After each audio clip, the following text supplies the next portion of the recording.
好哥，我们这样不会被你老婆发现吧？发现又怎么样？她就一黄脸婆，敢跟我翻脸吗？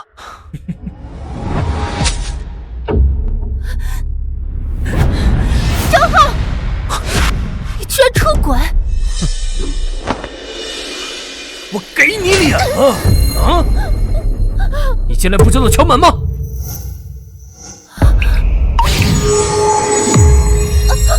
我的眼！你少他妈的给我装！老子只扇了你的脸，可没动着你的眼。张浩，你不但出轨，竟然还动手家暴我！我要跟你离婚！苏晴，你所有的积蓄都被我转移了，跟我离婚，你吃什么住什么？可别走投无路了，再回来跪求我收留你。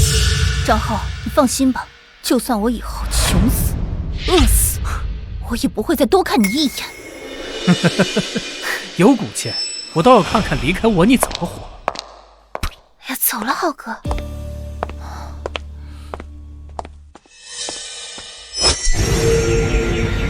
什么情况？我的眼睛怎么能看到一些奇怪的东西？喂，对，我刚挖出来的商朝富豪墓里的陪葬品，现在就去古玩街找你。商朝富豪，跟我左眼看到的那个名字一样，难道我的眼睛能看到出土古董的来历？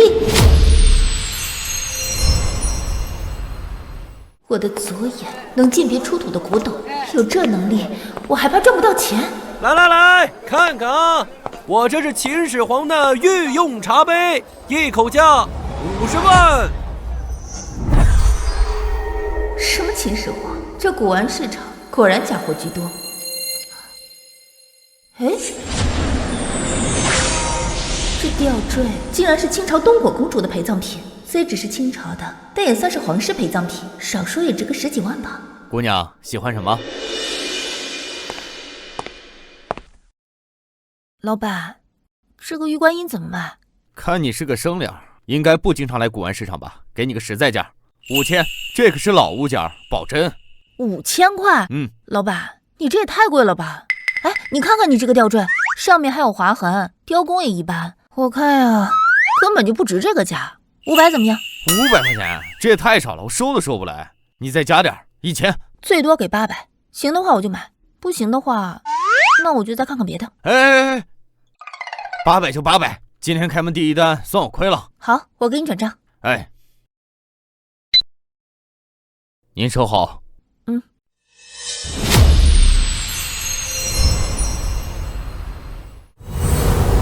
吸收阴之灵力，阴之眼升级，可对任何人施展幻术。左眼叫阴之眼，那右眼叫什么？没想到眼睛还能升级，看来我不但能靠着我这眼睛捡漏赚钱，还能吸收古董里的灵力，升级新的能力，保护自己。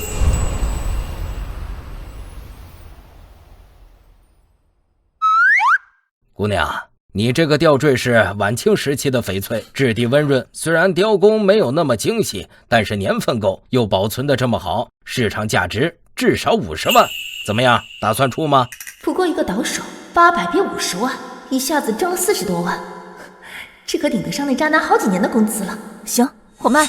那好，这个吊坠我收了。姑娘，这里是50万，您收好。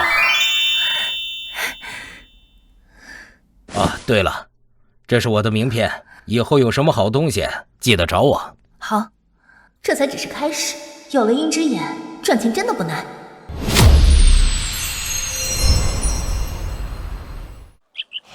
今天这古玩街上怎么回事？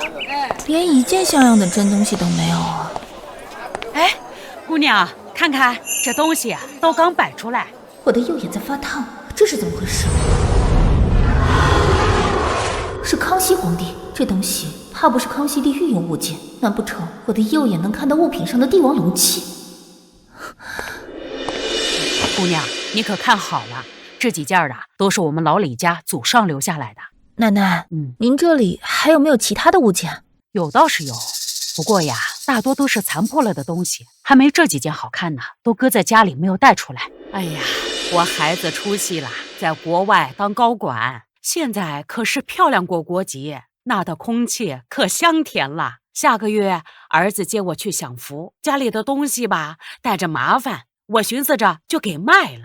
奶奶，我觉得您这些东西还挺不错的，你开个价吧。正好我们家灶台上的炉台什么的都需要换了，如果价格合适的话，我就拿走。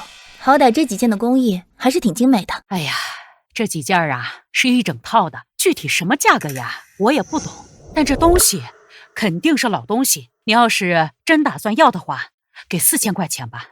康熙帝的东西才卖我4000，这妥妥的大赚啊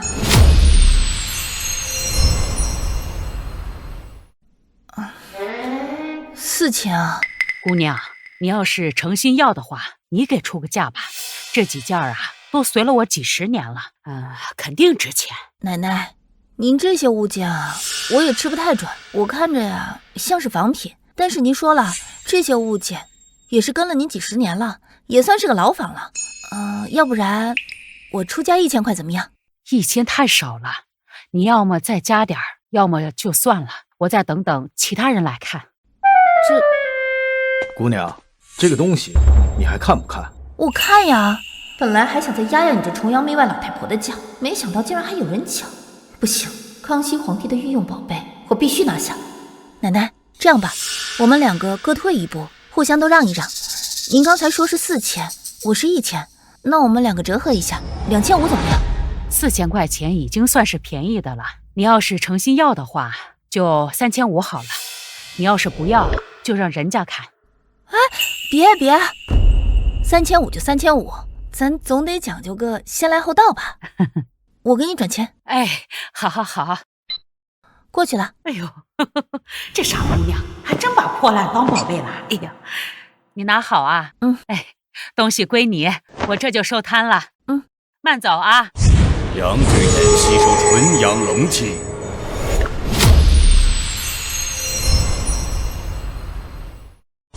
杨志远吸收纯阳龙气。杨之眼没升级，看来需要吸收更多的纯阳龙气。姑娘请留步。这几件东西你有意思出手吗？鄙人每日跟着古玩打交道，多少算是有些了解。圈里人都叫我陈四爷，我看你这东西不一般，如果你愿意出手的话，开个价吧。这不是陈四爷吗？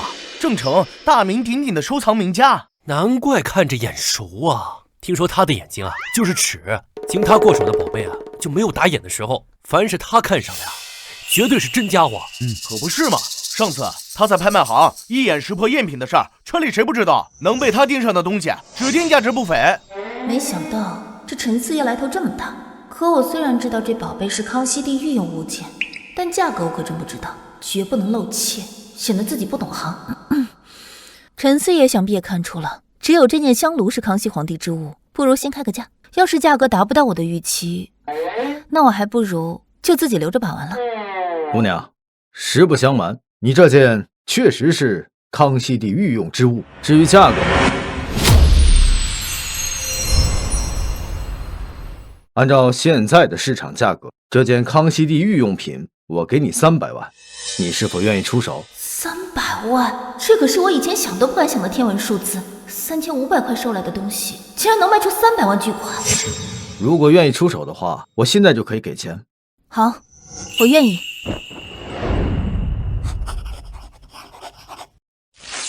这是300万的支票，随时可以去银行兑现。陈四爷爽快。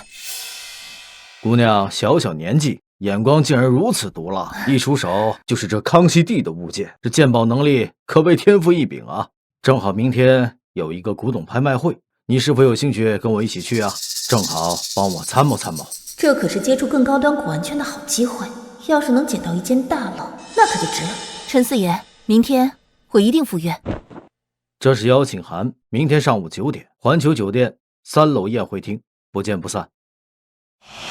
陈四爷，我一定准时到。好。300万，我真的赚到300万了！有了阴阳眼，有了这笔钱，我的人生彻底不一样了。明天的拍卖会一定还有更多惊喜等着我。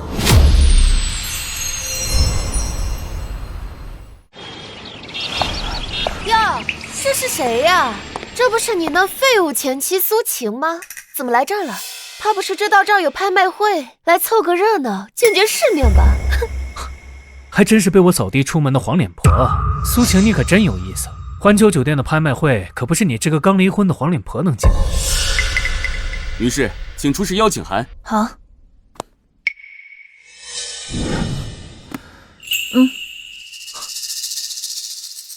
邀请函没有问题。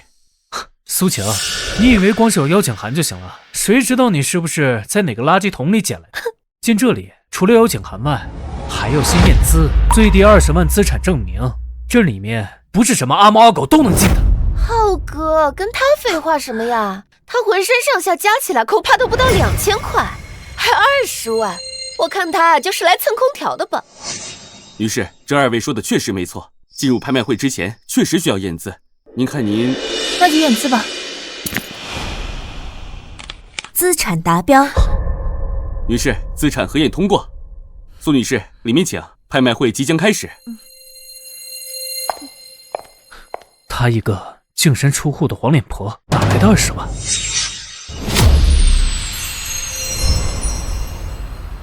欢迎各位贵宾莅临到本次拍卖会的现场，我是本次的主持人。接下来我们将呈现多件珍稀古董。第一件拍品是慈禧太后的陪葬品凤纹玉佩。这件凤纹玉佩相传是慈禧太后生前挚爱，死后随葬，起拍价100万，每次加价不少于10万。现在开始竞价。这么好的宝贝，这可是慈禧太后的陪葬品，不知道谁能拿下。100万，谁要是拍下这件宝贝，一辈子都不愁吃喝。140万，200万。这凤纹玉佩既无金光帝王影，也无黑气亡魂，看来并不是什么陪葬品，估计是现代仿品。300万，350万，400万。陈四爷，等等，我看这东西啊，不像真的。苏晴姑娘，你这话可有依据？这玉佩看着品相极佳，不像是赝品啊。我只是凭感觉判断，你再等等看。陈四爷，你怎么能听一个黄脸婆的鬼话？他懂什么古董？怕是连玉佩的材质都认不清吧？老糊涂了才会信他的鬼话。400万，还有没有人愿意出价？400万1次，400万2次，400万3次，成交！恭喜张浩先生拍得凤纹玉佩。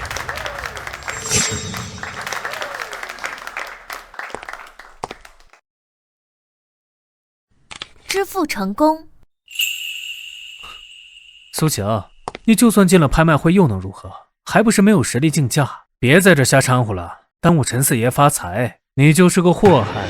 就是，浩哥可是花400万拍下了慈禧太后的玉佩，这才叫实力，不像某些人只能坐在这里看别人出价。花400万买个假货还沾沾自喜，张浩啊张浩，你还是这么愚蠢。第2件拍品，乾隆御用万寿莲颜大吉葫芦瓶，起拍价30万，每次加价不低于5万。现在开始竞价。看着不像真的，这葫芦看着就不起眼，釉面发暗还有磨损，肯定是现代仿品。30万起拍我都嫌贵，不知道谁会花冤枉钱买这个假货。果然是乾隆皇帝的御用之物，釉色磨损，是岁月沉淀的痕迹，这可是比昨天那个香炉还值钱的珍品啊！乾隆御用万寿莲颜大吉葫芦瓶，起拍价30万，有没有贵宾愿意出价？谁要啊？一看这样，这明显是个赝品，肯定不会有人叫价。算了算了，我买了30万。浩哥眼光真好，就算是赝品，摆在家里也气派。某些人不是想捡漏吗？要是觉得这个瓷瓶是个宝贝的话，尽管跟价。苏晴，我看你就是不自量力，你以为混进拍卖会就了不起了呀？只能敢看不敢买，没这个实力的废物。就是浩哥，这拍品动辄几十万上百万的，他一个什么世面都没见过的家庭主妇肯定看不懂。我看他就是过来凑个数，肯定不敢竞拍。苏晴姑娘，你不要跟他们一般见识，都是些目光短浅之辈。陈四爷放心，我不在乎不重要的人怎么评价我。他们爱说就让他们说去吧。40万。40万，他出40万，40万买个破烂。40万，他疯了吧？花40万买个赝品？苏晴，你别在这捣乱了，这个破瓷瓶根本不值这个价，你就算敢叫价，也付不出这个钱吧？你就是过来搅局的。苏晴姑娘，40万可不是小数目，你要不要再考虑考虑？多谢陈四爷好意，不过这区区的40万，我还是能拿得出来的。况且，我看那瓷瓶也是值这个价。40万1次，40万2次，40万3次，成交！恭喜苏女士拍得乾隆御用万寿连延大吉葫芦瓶。苏晴，你就是打肿脸充胖子，你拿得出这么多钱吗？到时候付不出那么多钱，你多丢人！不是想要看我付款吗？好，刷卡。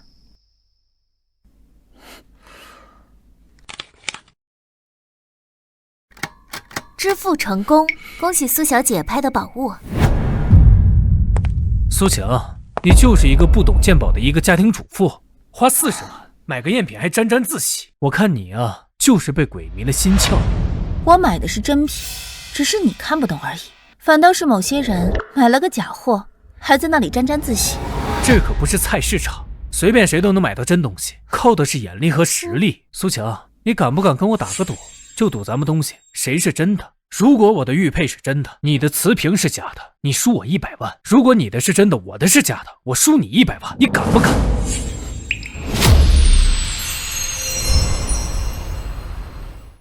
张浩，100万不是个小数目，你何必如此咄咄逼人？陈四爷，这是我和他的事，您就别插手了。如果他有底线，他就敢接这个赌约。好，我就接了你这个赌约。不过，我们得找一个权威的公证人。正好本次拍卖会也请到了鉴宝界的泰斗刘立国大师，那我现在就去请他。听说你们要赌宝，把东西拿过来我看看。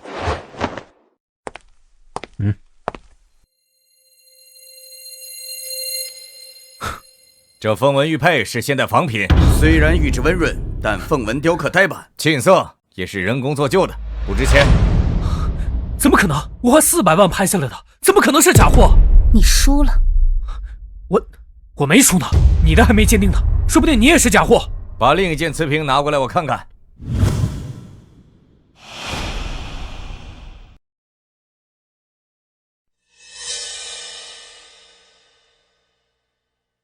这是清代中期的瓷瓶，釉色温润，磨损自然，是件不错的古代瓷瓶，但算不上御用之物，市场价值大概50万左右。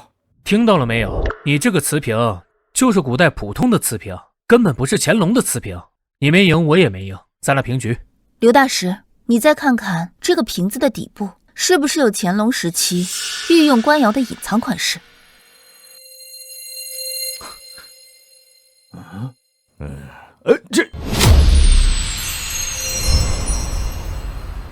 这是乾隆用万款，用特殊工艺烧制，不仔细看根本发现不了。这确实是乾隆皇帝的御用之物，而且是万寿连延系列的珍品，市场价值至少600万，这翻倍都不止啊！小姑娘，你年纪轻轻，眼光却如此毒辣，连隐藏的暗款你都能发现，真是后生可畏啊！赌约该履行了。我算你狠，走。打个赌还不愿意兑现，真不是个男人。这样的人简直是个人渣。意料之中，他本就是个人渣。600万，苏晴小姐真是不简单呐！第一次出手就买了这样一个宝贝，连我这个天天跟古玩打交道的人都自愧不如。陈某佩服佩服佩服佩服！苏晴姑娘，600万，我现在就收了，你看怎么样？好。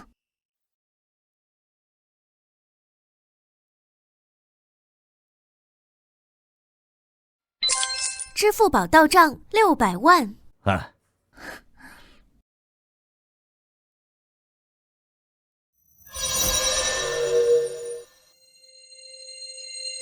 吸收纯阳龙气，阳之眼升级，可百病不侵。阳之眼也升级，还是百病不侵。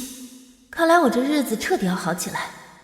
接下来我要好好找古董赚大钱了。之前古玩街李老太太家说还有不少老东西，先去她家看看。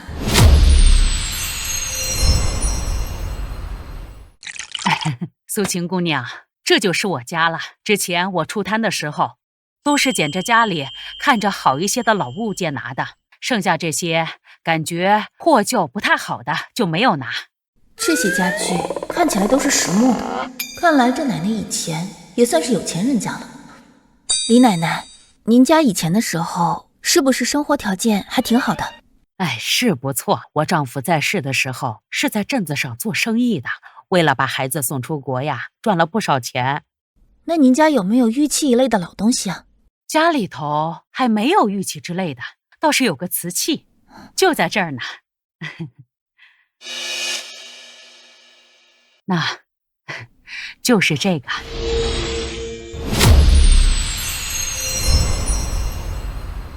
这破碗呀，我也不知道是做什么用的。以前我们就是在家里放些针头线脑什么的，后来摔过一次，老头子说了，这东西卖到国外值不少钱呢。可这破碗哪有人要？你看看，还中意不？这哪是什么破碗，这是康熙皇帝的笔血。可惜缺了一块，暴殄天物啊！李奶奶，您这碗上缺了一块。哎呀，还在的。那这在的这个碎块啊，当时老头子不让我扔，我这一直留着呢。啊，李奶奶，这东西啊，我看着还行，可惜是碎的，而且你也看到了。这品相啊，瞧着实在是不怎么样。如果您愿意想出手的话，这价钱上可能不会太高。苏晴姑娘，这个东西啊，我也不懂。这个家里面呀，除了这个桌子、椅子啊之类的啊，其他的你要是想要什么，只要价钱差不多，我都愿意出手的。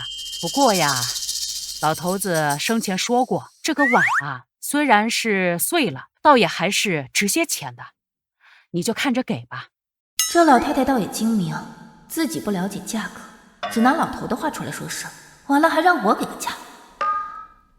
李奶奶，上次你给我的那套香炉啊，我看着还不错，确实啊，也是小赚了一笔。这次啊，也就一件，还是个碎的，要不然还是按上次的3500块钱给你，行吗？行，3500也行。3500呀，都快够我买出国的机票了。行，李奶奶，那我这就给您钱。哎，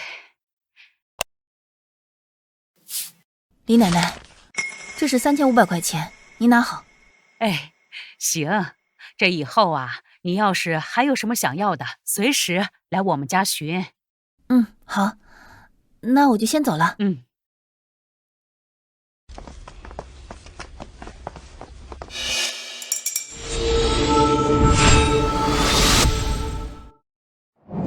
这竟然是晚清时期八王爷的陪葬品，肯定也值不少钱。李奶奶，这块砖是什么来头啊？我怎么看着它跟别的一些砖不太一样啊？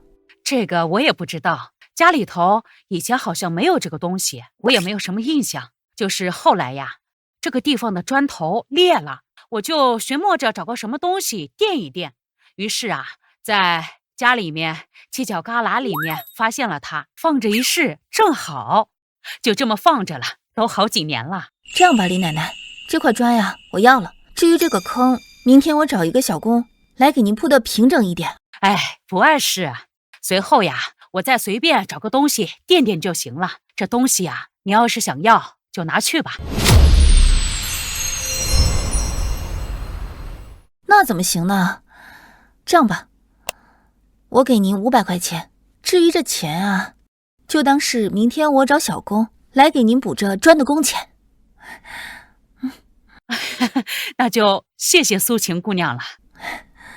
苏小姐，好久不见了，今天这又是带来什么珍实宝贝啊？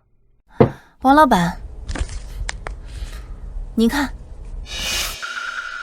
这就是一个破碗呢。哟，不是，看这器型，好像是一个笔洗。只是这品相差了点，碎了6块，又有修补。你看，这还有个缺口。王老板，您再仔细看看，尤其是这个瓶底的内侧。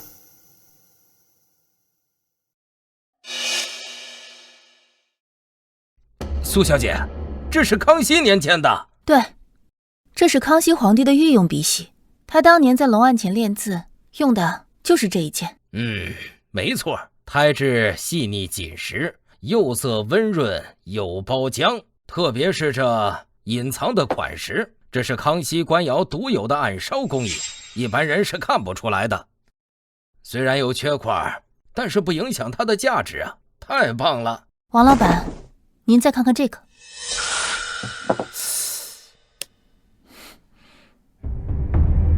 这玉石材质温润通透，带有一股沉郁的骨气，不像是凡品呐。王老板，您看看它的纹路。苏小姐，这不会是晚清王公贵族的陪葬品吧？是晚清八王爷的陪葬品，当年就垫在他的棺椁之下，这可是吸收了100年的地气。难怪这玉石材质稀有，又带有历史的厚重感，这在古玩市场是可遇不可求的宝贝啊！王老板，那这2件宝贝能值多少钱？苏小姐，这一款康熙御用的笔洗虽然有残缺，但是价值也能值500万。这一款玉石枕头品相完好，材质稀有，能值300万。这2样东西800万我全收了，你看怎么样？王老板果然爽快，成交。好。支付宝到账800万元。苏小姐，你的眼光真是绝了，每一次都能带来惊世骇俗的宝贝，我真是越来越佩服你了。王老板，我只是运气好，碰巧遇到一些有缘的物件罢了。真是人没好运呢。从被扫地出门的家庭主妇，到现在手握千万，以前连一件超过500块钱的衣服都舍不得买，现在终于能给自己一个像样的家，要带花园的，要能看见风景的，以后再也不用看任何人的脸色过日子。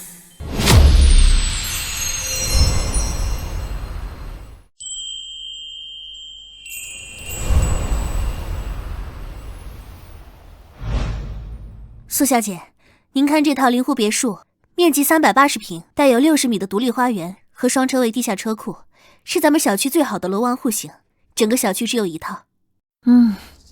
确实看着不错。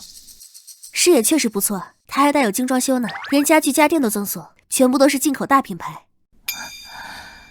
辛苦您，带我去实地看一下样板间吧，如果没有问题的话，今天就能定。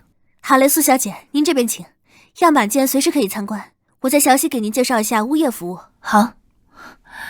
哟，这不是苏晴吗？真是稀奇啊！你这个净身出户的穷酸黄脸婆，怎么跑到御景庄园来了？是听说这里有免费茶水，来蹭水喝的？浩哥，你看她身上的破裙子，怕不是哪个地摊货淘的几10块钱的货吧？连个牌子都没有，也敢来这种高档售楼处？我看你就是来蹭空调过干瘾的吧？我要是他呀，早就找个地方钻进去了。这御景庄园可是对外开放的售楼处，难道只允许你们这种没有礼貌的人进来？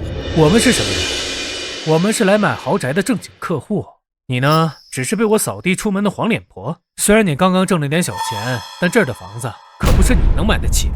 别跟他浪费时间了，我们要看看最好的户型。这位先生，苏小姐是我们的客户，正在咨询咱们的楼王别墅项目。他咨询楼王？就他？浩哥，你听听，这也太好笑了吧！哎，美女，跟他废什么话呀？我们要订那套灵湖的楼王别墅，全款买，赶紧过来给我们算账，我们今天就能订。没关系，在没有付费之前，谁都有权利看。不过，谁买得起，那就不一定了。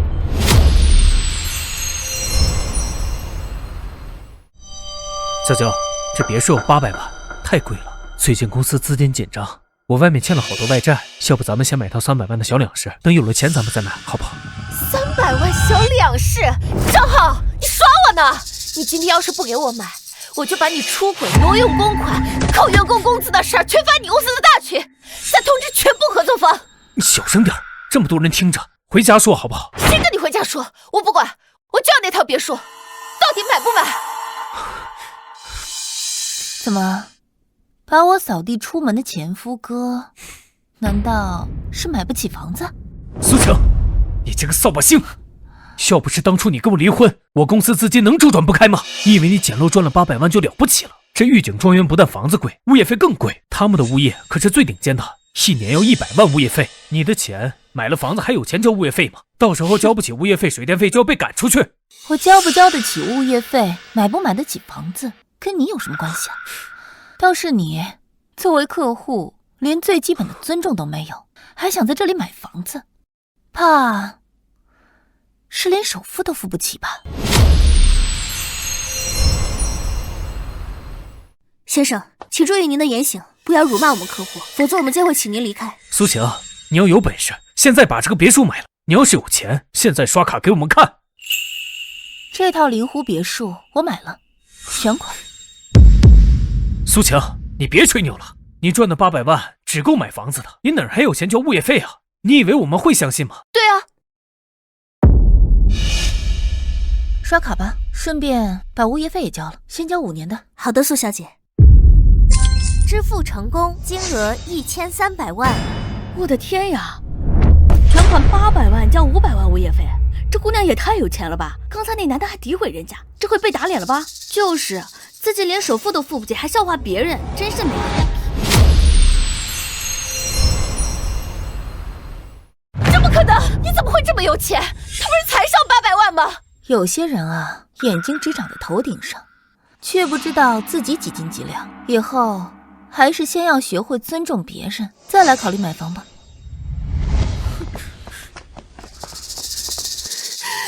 都怪你，让我在这么多人面前丢人！你要是不买一个比他还好的房子，我就把你做的所有首饰全部曝光！够了！你再闹我就对你不客气。公司马上要倒闭了，你想买房？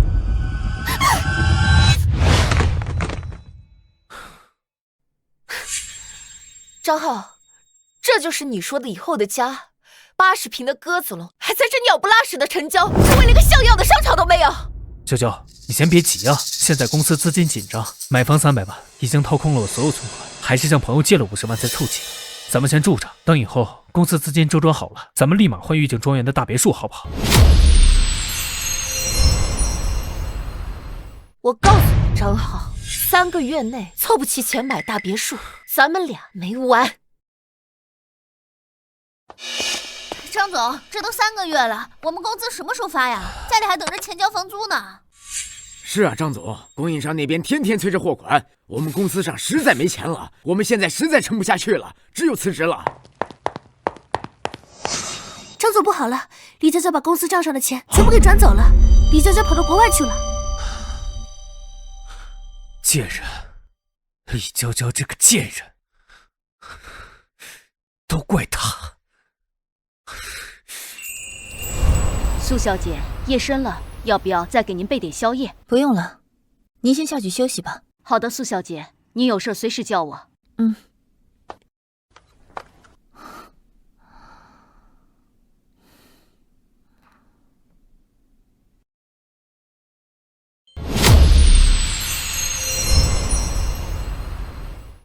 先生，请问你找谁？这里是私人住宅区，没有预约不能进入。我找苏晴，她是我前妻，你帮我通报一声，我找她有急事儿。苏小姐说了，不认识你，请你离开，否则我就报警了。哎，别，她真的是我前妻，我找她真的有事情，帮我通报一声吧。不行，快出去！你怎么来了？晴晴，我终于找到你了。之前是我做的不对，都是被李娇娇那个贱人迷惑的，原谅我一次好不好？张浩，曾经你跟我说过，我们2个已经没有任何关系了。晴晴，是我以前做的不对，我不该出轨并且家暴你，都是我的错。我现在公司马上就要倒闭了，李娇娇这个贱人也把我的钱给卷跑了，现在只有你能帮我了。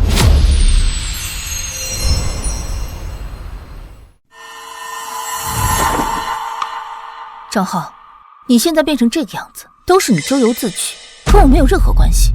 我劝你啊，还是走吧。晴晴，你看在我们夫妻一场的份上，现在只有你能帮我了。你看你现在这么有钱，住那么好的别墅，你帮帮我吧，以后我当牛做马报答。还是走吧，别在这和我纠缠。苏晴，你别逼我，都是你逼我的。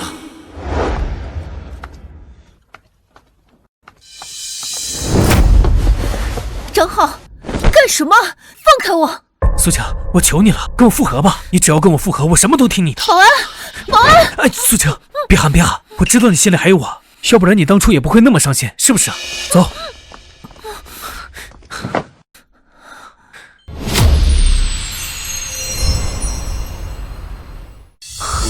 晴晴，我真的知道错了。张浩，你再不走，我就报警了。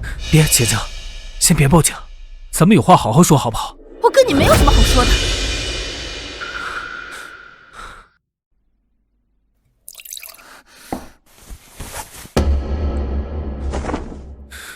晴晴，我已经想好了，等咱们复婚以后，换我好好照顾你，再生个儿子。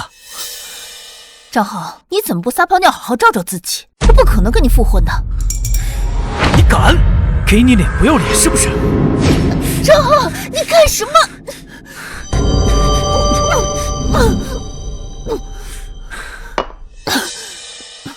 苏晴，这是你逼我的。你喝下了这杯水，马上你就什么都不知道了呀。这是阴阳眼的百病不侵，被彻底激活了。这药水里的东西对我根本没用。苏晴，你现在是不是觉得头晕眼花？我告诉你，等你睡熟了，你的钱、你的别墅以后都是咱们的了。在一起，张浩，你是不是忘了，曾经你是怎么把我扫地出门，怎么和李娇娇一起嘲讽我是穷酸黄脸婆的？你怎么没事？不可能啊！我下的是安眠药，就算是头牛也会晕倒啊！就这点小伎俩，你还想算计我？你还以为我还是曾经那个被你拿捏的苏晴吗？这不可能啊！难道我买的药是假药？自食恶果，怪不得别人。药没问题，你怎么会没事？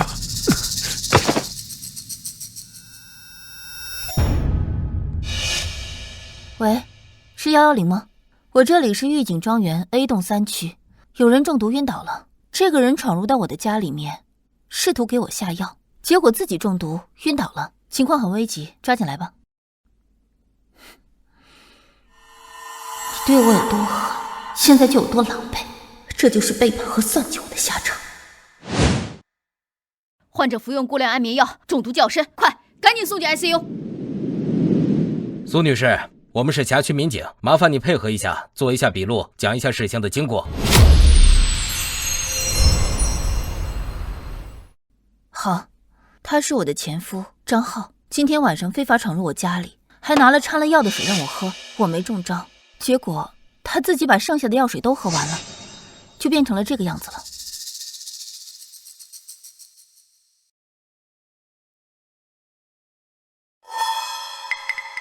苏女士，这些我们会作为物证带回去化验，我们会依法处理。警官，我们可以证明，这位张先生是强行翻越围栏进来的。苏小姐之前叮嘱过，不允许他靠近别墅。我们家安装了全方位的监控，这里都有他犯罪的证据。如果你们需要的话，我可以向警方提供。苏女士，张浩涉嫌非法入侵住宅，故意伤害。等他病情稳定后，就会依法追究其刑事责任。好。如果有什么需要我配合的，可以随时联系我。好。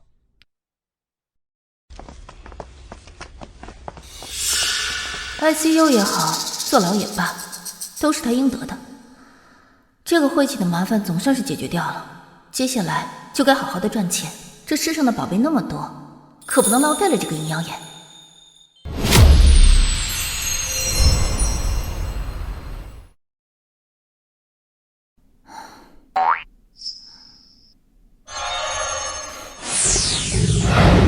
竟然是宋仁宗的御用瓷碗，宋代官窑的珍品。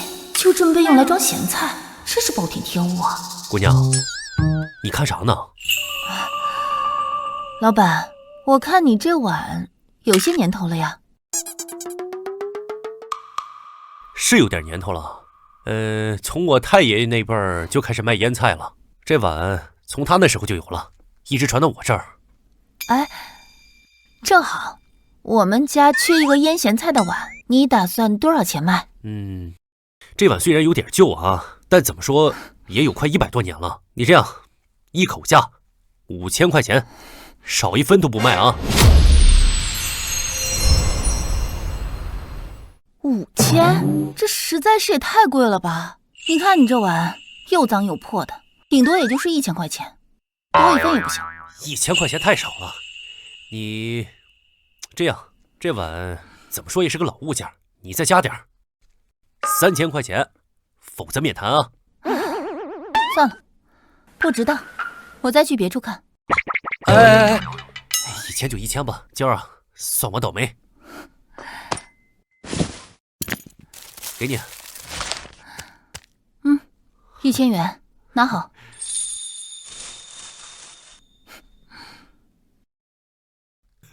真是个冤大头啊！一个破碗给我1000块钱，这城里姑娘怕是脑袋被门夹了吧？花1000块钱买个装咸菜的油污瓦，这碗天天装咸菜，狗都嫌脏，他还当个宝呢。管他呢，傻人有傻福呗。我白赚1000块钱，划算。也就是碰到个冤大头，换我才不买这破烂呢。哎呦，苏小姐，稀客呀！你今天又带了什么宝贝？王老板，你看看这个。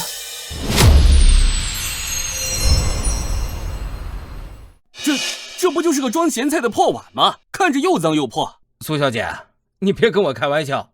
你看这碗沾满油泥，釉色也看不清楚，看还有缺口，这就是农村家里常用的物件，顶多年头长了一点，值不了几个钱。王老板，先别着急下结论，您先洗洗看。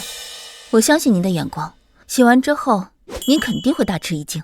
行，那丑话说在前头，如果洗完之后它就是个普通的碗，你也别失望啊。行，来。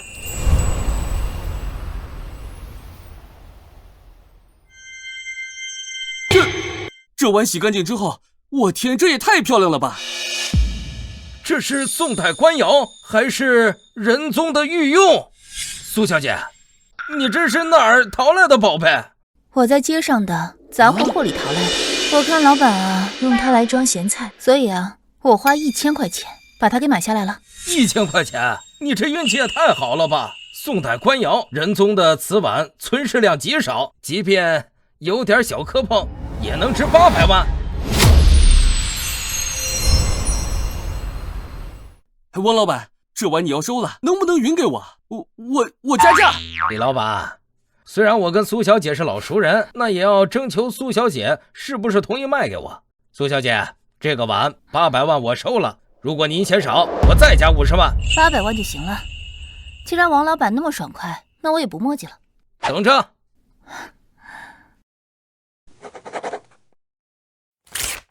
这是800万支票，随时可以兑现。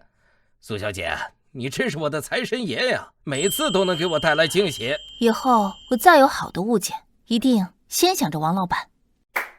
谢谢谢谢。苏小姐的眼光也太毒辣了，这么脏的破碗，竟然是价值800万的珍品。苏小姐，陈四爷在门口说有要事找您，快请他进来。是。陈四爷，你怎么有时间到我这里来了？快请坐。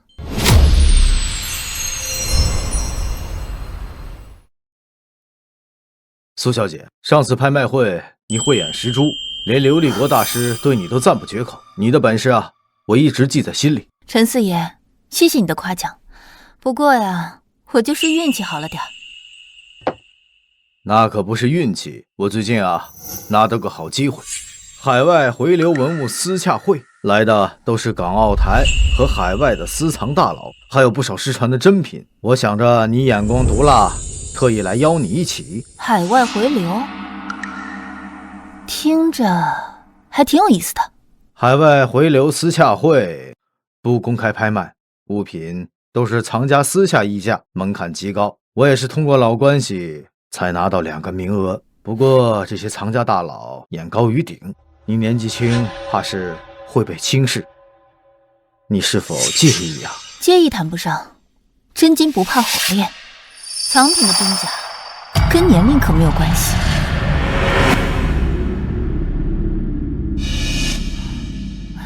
哎，你来看。陈四爷带个姑娘过来，这私洽会可不是什么过家家。她一个女人，懂什么叫文物吗？看这年纪轻轻的，怕是来长见识的。陈四爷这次估计要看走眼了。哼！现在的小姑娘总想着用脸混圈子，真正懂得鉴宝的有几个？陈四爷，别动怒，无妨。咱们去那边看看。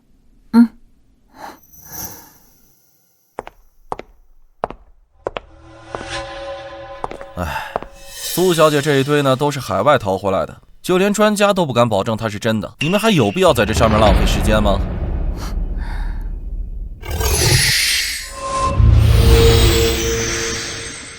竟然是唐寅晚年的真迹，可惜被当成了仿品。小姑娘，别白费力气了，这堆字画里要是有真迹，早就被人抢走了。苏小姐，私洽会时间宝贵，不如先去看看那边的官窑瓷器，比这堆字画靠谱多了。不必了，我就要这幅《西山余影图》，老板开个价吧。苏小姐，这画标注的是一次仿品，一口价800万，不议价。800万买副赝品，这姑娘脑子有病吧？啊！莫不是想炒作自己？可惜脑子有问题，选错了物件。苏小姐，800万不是小数目，你要不再确认一下？陈四爷，你放心，老板刷卡。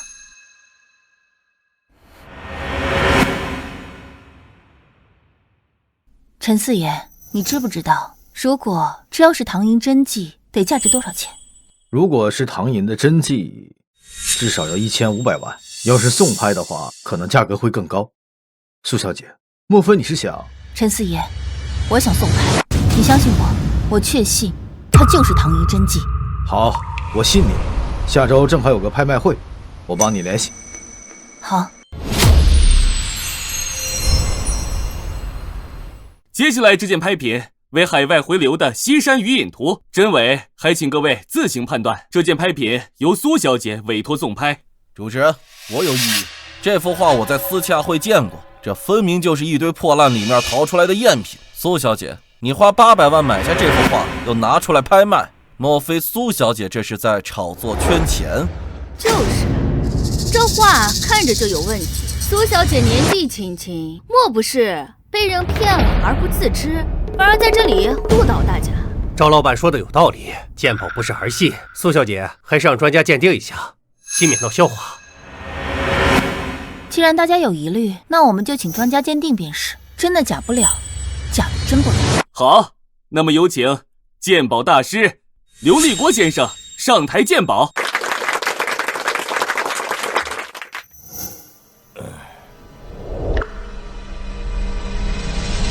这是真迹啊，是唐寅晚年的力作。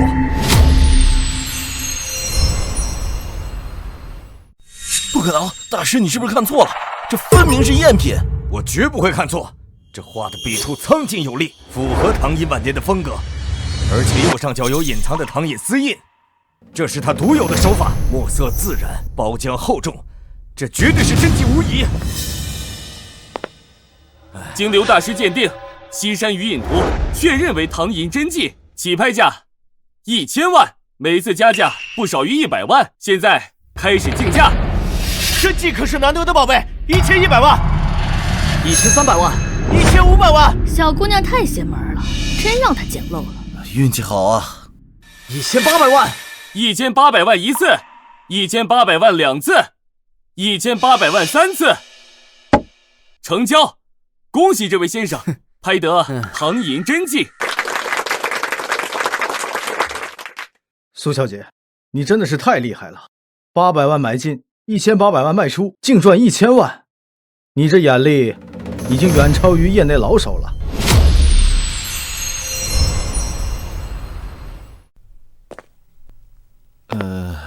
苏小姐，之前是我有眼不识泰山，多有得罪，您不要放在心上，千万别跟我一般见识。今后要有什么宝贝，想着点我啊。苏小姐年纪轻轻，剑谱功力如此深厚，真是古玩界的后起之秀啊！我想要你加入剑谱协会，不知你意下如何？多谢二位抬爱，不过我还是喜欢自由鉴宝，不想加入什么协会。至于好物件，有缘自会相见。苏小姐，你这古玩的鉴赏能力真的是前无古人后无来者呀！以后这古玩圈必有你一席之地。您过奖了，我呀就是运气好，再加上我这双眼睛还挺管用的。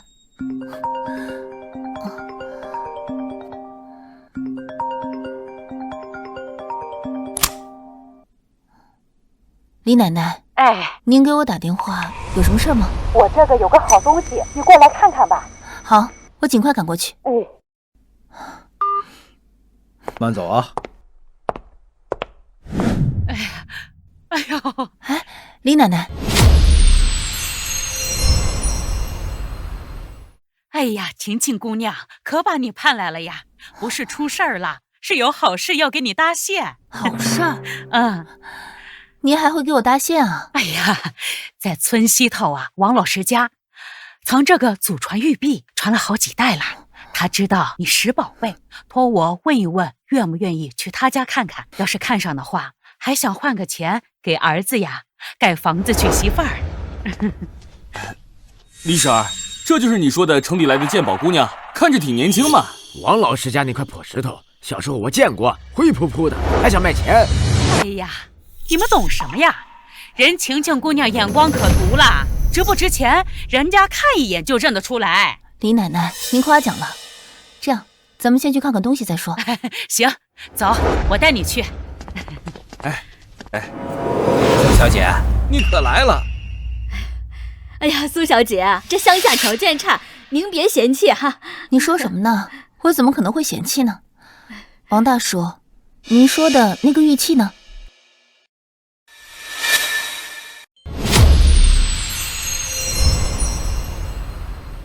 哟，就这，我还以为啥宝贝呢，这不就是块破石头吗？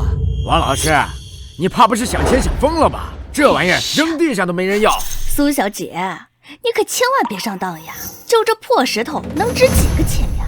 这苏小姐，这可是我家祖传的，我听我爹说他是从宫里出来的，我也不懂。如果苏小姐真的想要，最少50万，我儿子还等着钱盖房子呢。哎呀，当家的，你这要不再少点，别真把苏小姐给吓跑了呀！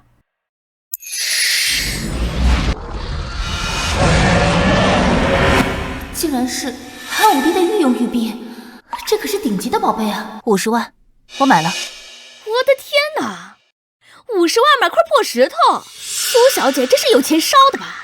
疯了，这钱还不如给我呢！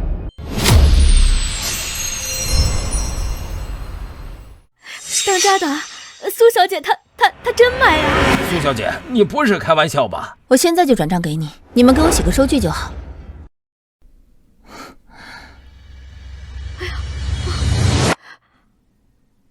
过去了。苏小姐，太感谢你了，你可是我家的大恩人呢。应该是我谢谢你们才对，让我淘到这么好的物件。这位姑娘，你要修复什么呀？师傅，辛苦您帮我修复一下这个玉璧。就这玩意儿，这质地普通，做工粗糙，这修复啊，也没有什么价值。师傅，这看着就是块普通釉玉，还这么脏，修复费都比它本身值钱。小姑娘，你这破石头还拿来修复，纯属浪费钱呀！师傅，麻烦您清理一下表面的污垢，再看看。哎呀，这就是清理也没用啊！我劝你呀，还是别费这功夫。我这清理都是按件计费，你这块普通的玉璧，从修复到清理至少要2万。你确定要修复吗？ 2万可以，麻烦您尽快。去，拿去我们的超声波清理仪，洗干净。这明明就是块破石头，还这么较真儿。师傅，您快来看呀！哎呀，叫什么叫？不就是块破？这是和田羊脂玉啊！这雕刻工艺，这是汉代皇家风格呀！这龙纹的走向，还有这边缘龙纹的曲形，这和博物馆里汉代御用的玉器一模一样。我的天，这么好的和田羊脂玉，刚才竟然看成了普通石头，这雕工也太精湛了。苏小姐，刚才真是不好意思，是我有眼无珠。这玉璧可是稀世珍品啊！这样我亲自给您修复，保证啊还原它的原本品相，给您打5折，给1万就行。麻烦师傅用心修复。放心，我一定拿出最高水平。还真是好东西啊！苏小姐，您看，完美修复，这质地，这放在现在的玉石当中，那也是顶级了呀！苏小姐，您这汉代御用和田羊脂玉璧，您出不出？我愿意出2000万，我出2100万。啊，二位，这块玉璧我要定了。陈四爷，陈四爷，你也要抢？不是抢，我跟苏小姐早有约定，她有什么好东西先给我留着。这块汉代御用和田羊脂玉璧，苏小姐，你真是每次都给我惊喜。陈四爷，您这消息得到的还挺灵通的。这玉璧修复完成的消息，古玩圈早都传开了。我出价2300万，怎么样？这下没戏了。这个价钱绝对公道。成交。好。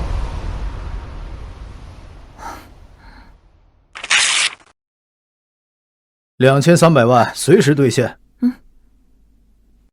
50万买入，2300万卖出，净赚2250万，这比买值了。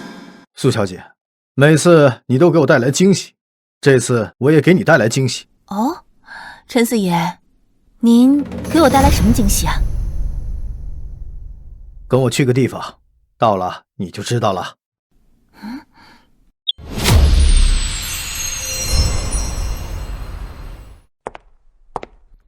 苏小姐，这就是我给你的惊喜，全国顶尖拍卖会的预展，来的非富即贵，展出的这也是各地搜罗来的硬货。光是这气场，就比之前的私洽会足多了。哎，那不是陈四爷吗？怎么带了个小姑娘过来？看着面生的很，怕不是来蹭热度的吧？听说最近古玩圈冒出来一个靠捡漏发家的女子，不会就是她吧？那捡漏能当饭吃啊！要是真是懂行，也不会现在才混到这种高端场所。哎，你看，哟，这不是大名鼎鼎的苏小姐吗？久仰。听说你靠捡漏赚了不少钱，是不是今天也想在这预展上捡个便宜啊？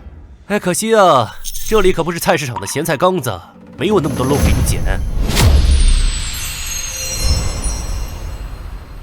赵公子所言极是啊，我看就是这女人捡便宜没够。陈四爷，咱们去那边看看吧。怎么，被我说中了，不敢搭话了是吧？我劝你还是早点离开这里，这里的东西动辄上千万，根本不是你这种野公子能碰的，小心看走眼闹笑话。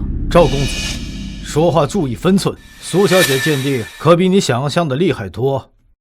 陈四爷，你怎么一把年纪了还护着他呀？捡漏他靠的是运气，要真论鉴宝功力，他连我们家老爷子的一根手指头都比不上。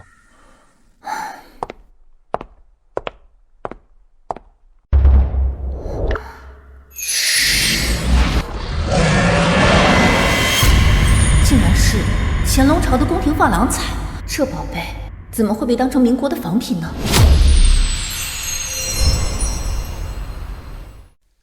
怎么，苏小姐不会是看上这件仿品了吧？我跟你说，我都找人看过了，专家说做工粗糙，釉色不均，是一件民国时期的劣质仿品，送人都没人要。你如果真的想要，给你找个一模一样的，500块都花不了。东西的好坏不是靠标签和别人的嘴说的。你不会真把这瓶子当成宝贝了吧？我看你是捡漏捡上瘾了是吧？连仿品都当成宝了。行，我都要看看，待会儿你敢不敢把它拍下来？接下来这件拍品标注为民国仿乾隆珐琅彩瓶，釉色独特，工艺有一定的年代感，起拍价50万，每手加价不低于5万。现在开始竞价。民国时期的仿品也敢卖这么高的价格，主办方真是想钱想疯了。就是这工艺还不如我家收藏民国瓷碗，谁会花这冤枉钱？我跟你说吧，没人会要这破碗。某些人要是真有眼光，怎么会没有人跟你一起抢啊？一个个的还自诩是收藏名家，真家伙就在面前还没认出来，一群只会趋炎附势、没有一点眼光的家伙。60万，苏老板出价60万，还有没有人愿意加价的？60万第一次。苏强，你是真傻还是装疯啊？50万都没人拍的东西，你花60万买？我看你是捡漏赚的钱太多了，烧得慌，没地方花了。我愿意花钱买自己想要的东西，比起某些人只会在这里说风凉话强。好，你有种，我倒要看看这60万你花的到底能不能买一个真宝贝。我要跟你打赌，这些东西要是真的，直播持平；要是假的，你就当着众人的面给我道歉，然后承认自己只是靠运气捡漏的骗子。拭目以待。60万2次，60万3次，成交！恭喜苏小姐拍得珐琅彩瓶。等着看吧，等一会儿鉴定结果出来是仿品，看你怎么下台。苏小姐，你心里有数就好。一会儿如果发生争议，我会替你说话。陈四爷，你就放心吧，我不会让你失望的。苏强，你赶紧让专家鉴定啊！我都准备好直播，就等着持平呢。你可别不敢鉴定啊！我告诉你，你现在认怂给我道歉还来得及。那么接下来，我们要有请我们的鉴宝界泰斗刘立国先生上台，在现场为大家进行鉴定。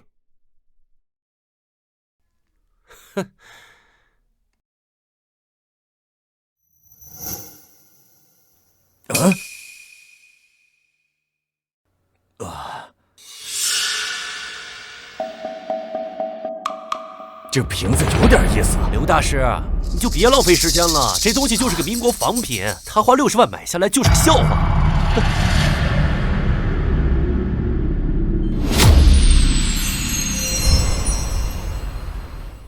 这乾隆御制，字体规范，刻工精湛，是官窑特有的工艺。我可以肯定的告诉大家，这不是民国的仿品，而是货真价实的乾隆御用珐琅彩真品，存世量不足5件，市场价值至少3500万。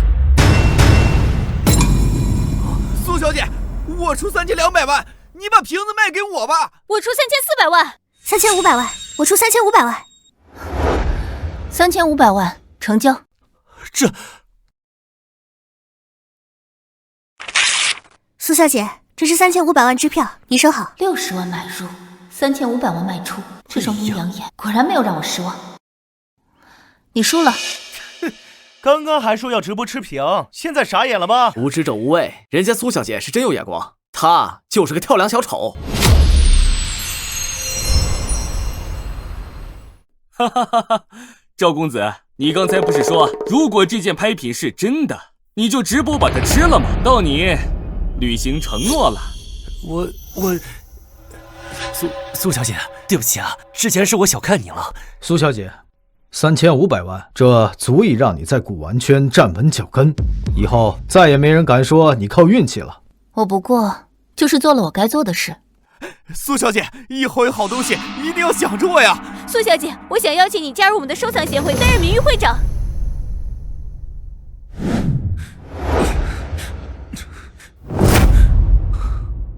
苏晴，她就是围着我转的黄脸婆，她的钱本来就是属于我的。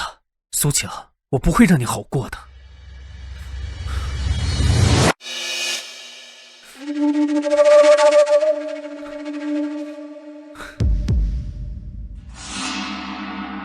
苏晴，你的钱都是我的。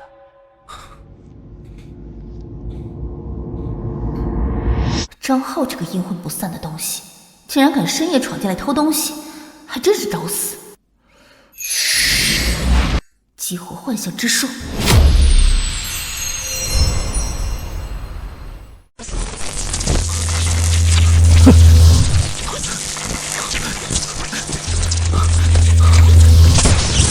妖怪，妖怪，别碰我，别碰我！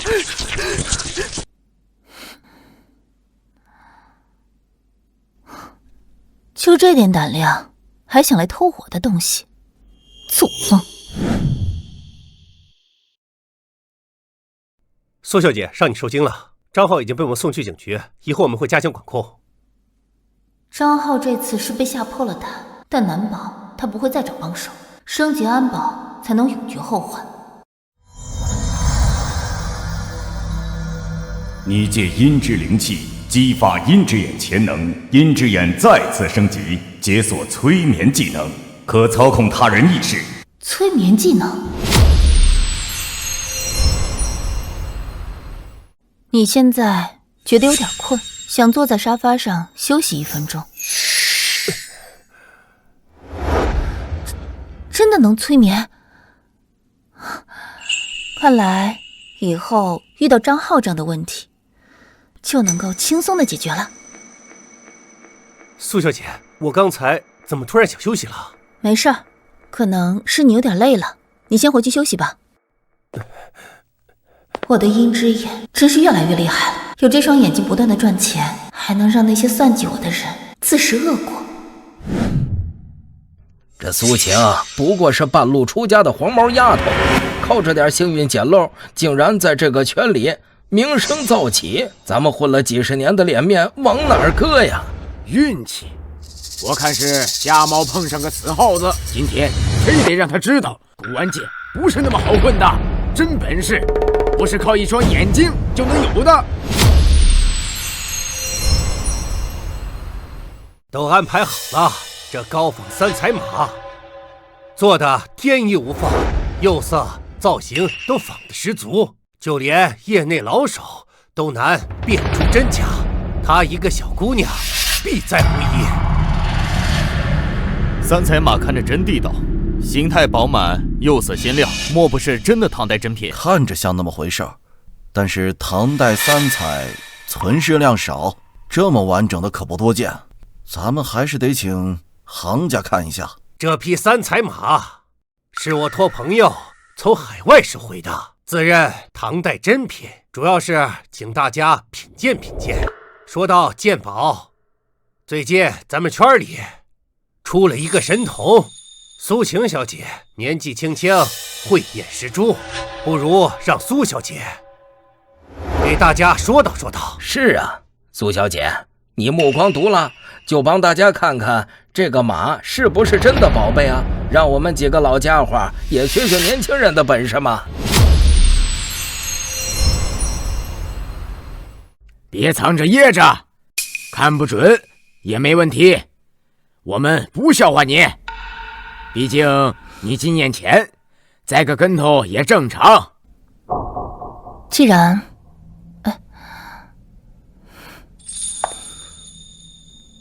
然王会长、李老、张老这么抬，那我就献丑了。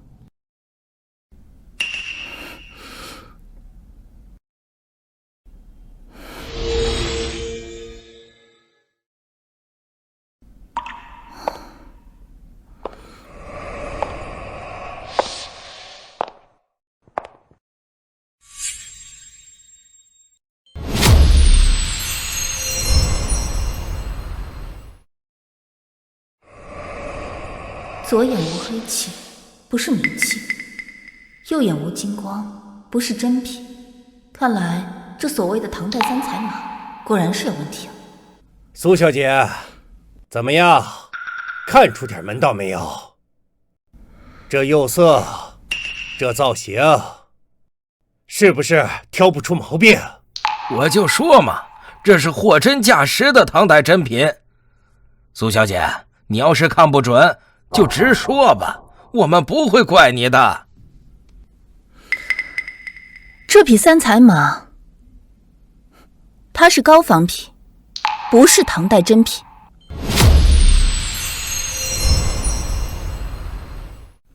这匹三彩马是高仿品，不是唐代珍品。什么？高仿品？王会长他们说是真品啊！苏小姐是不是看错了？这马挺真的。只人看出来了，这不可能，这仿品做的和真的一模一样啊！苏小姐，饭可以乱吃，话不能乱讲。你说它是高仿，你有什么依据？我们3个老家伙认定的真品，难道我们几十年的经验还不如你那一双眼？就是，今天你必须说出来个1、2、3来，不然你走不出这个门。你这是在污蔑我们的藏品，坏我们的名声。我说是假的，它就是假的。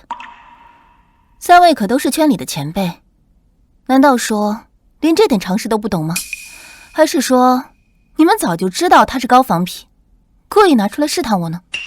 苏小姐这么一说，我才发现这釉色太鲜亮了，跟我在博物馆看到的完全不一样。对，你看它落款很新，边缘没有磨损。苏小姐说的对，这就是仿品。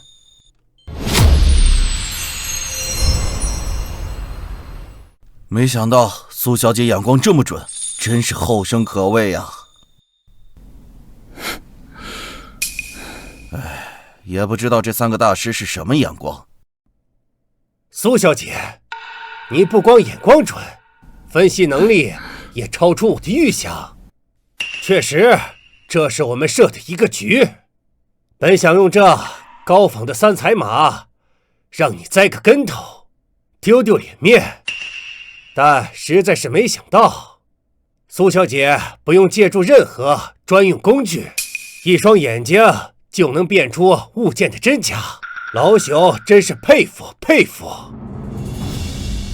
是我们小肚鸡肠，以小人之心度君子之腹。这次我们彻底服气了，以后再也不敢质疑你的本事了。这3位大佬真是没风度，竟然为难一个小姑娘。苏小姐不仅没被难住，还当场拆穿了骗局，真是太厉害了，这才是真本事。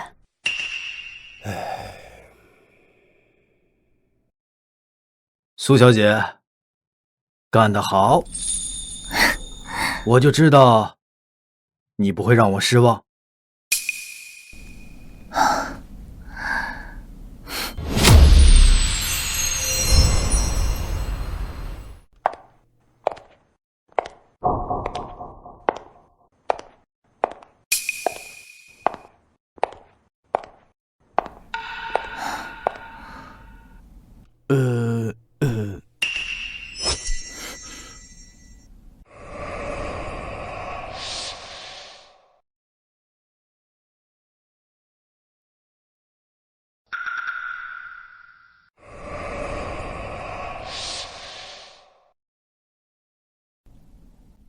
竟是良渚玉琮，竟被当成普通石头摆卖着。姑娘，你看上什么了呀？这些啊，都是我从老宅子地窖里翻出来的，便宜卖。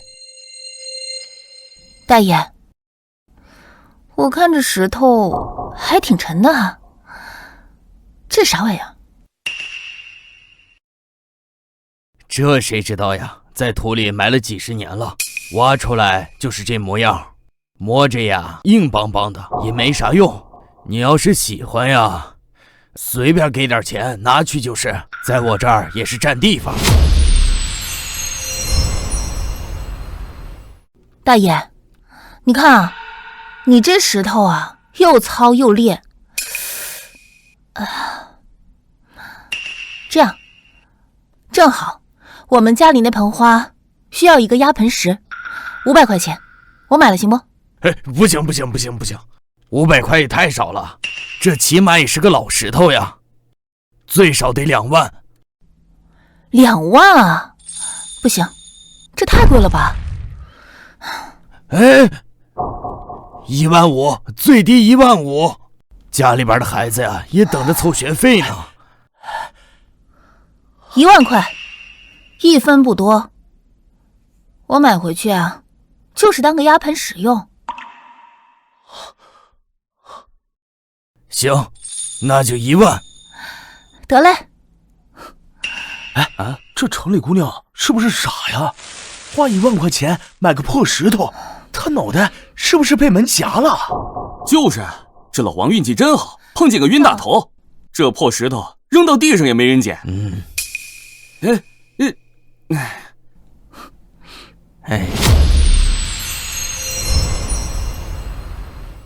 我跟你们说啊，这古玉鉴定讲究的是一个包浆还有沁色工艺。就像这块玉佩一样，包浆温润，而且啊气色很自然，这一看就是真东西。不像现在有些年轻人呐，这不懂装懂，拿着块破石头就当宝贝，还真是可笑。哼。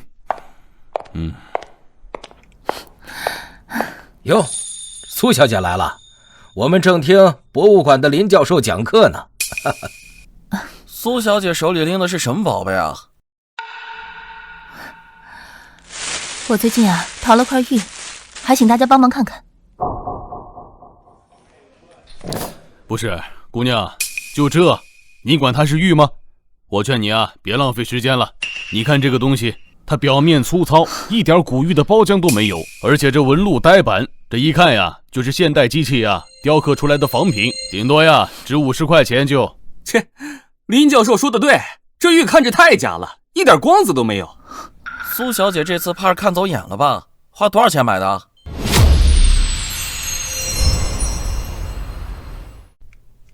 林教授，这就是我给你经常提起的苏晴苏小姐，可是咱们郑城的古玩新秀啊，从来没走过眼。那是之前她幸运，就这块破东西拿着去当古玉，被人忽悠了。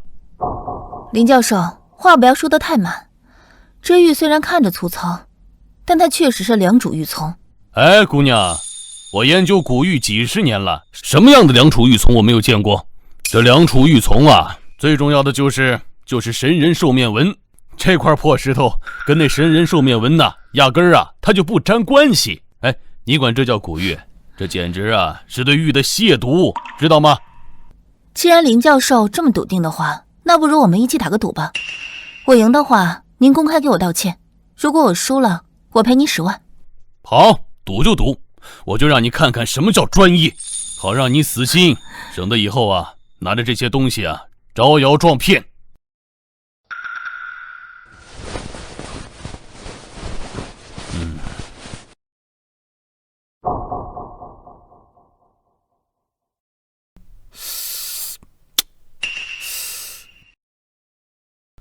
林教授，这确实是现代仿品。你看这纹路，明显是机器雕刻的，边缘处都没打磨光滑。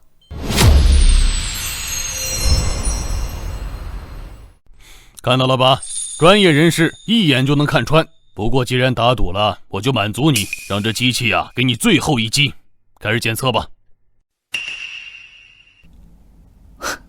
等会儿结果出来，看你们还怎么嚣张。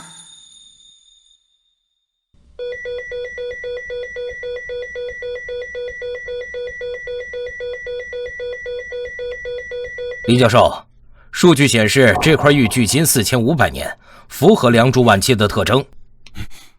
不可能，这肯定是仪器出了问题，我要亲自再检测一次。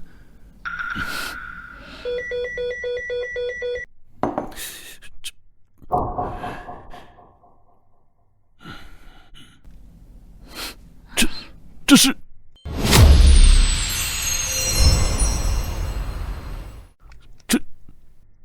这是神人兽面纹的简化刻痕，还有祭祀符号，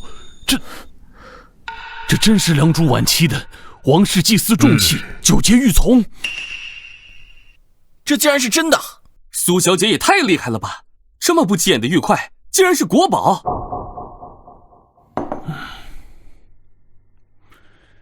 苏小姐，对不起，是我有眼无珠，以貌取人了。我向你郑重道歉，你的眼光远超于我这个研究几十年的老骨头啊！林教授，你言重了。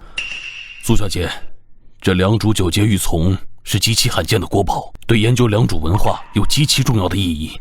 我代表博物馆向您收购这件玉琮，我愿意出1亿，这是我们博物馆能拿出最高的诚意，希望你能考虑一下。林教授，我收藏古玩不是为了赚钱，这玉琮啊，本来就是国宝级别的，放在博物馆里最合适不过了。1亿元卖给你吧。太好了，苏小姐，感谢你对文化传承做出的贡献。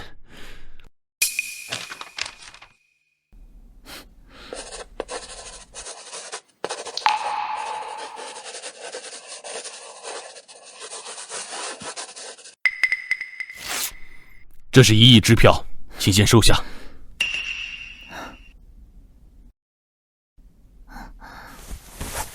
哎，以后有这种好事儿，可得先想着我呀。您的眼光可真是太毒辣了。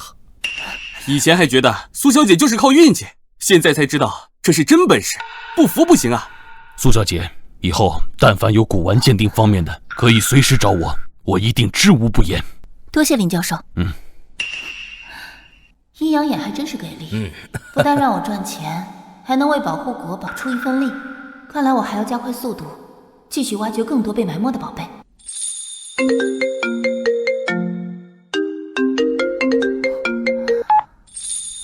喂，陈四爷。苏晴姑娘，我有个老友举办了个收藏博物馆，你有兴趣来看看吗？好啊，我现在就过去。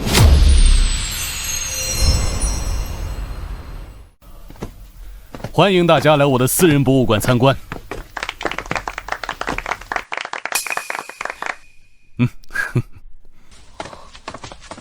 私人宾客展就是这样鱼龙混杂，真正的精品都进了博物馆和大拍卖行。这些东西看着花里胡哨，十有八九是赝品，无非是宾客自娱自乐罢了。魏老说的是，您是鉴宝界的权威，您说的准没错。不是我吹，看文物我一眼就能辨真假，在这圈里逃过我眼睛的赝品没有几件。是这个魏老啊，仗着有点资历，一向目中无人，你别往心里去。无妨，咱们看咱们的。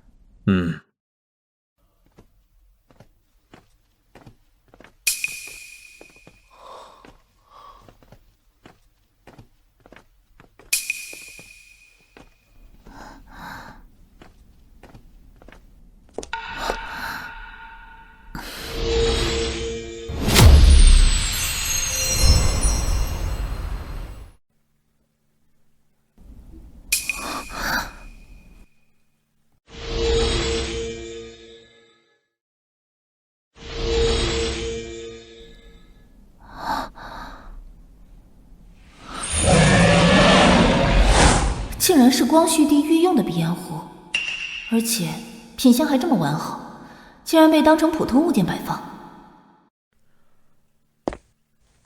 怎么，小姑娘，看上这件普通的鼻烟壶了？我劝你别浪费时间，这种民间常见的仿品，工艺粗糙，用材普通，放在家里都嫌占地方，没有什么收藏价值。我看着倒像是真的。真的？小姑娘，怕是你没见过真正的清代鼻烟壶吧？像这种平平无奇，根本不可能是真的。我敢打包票，这绝对是件赝品。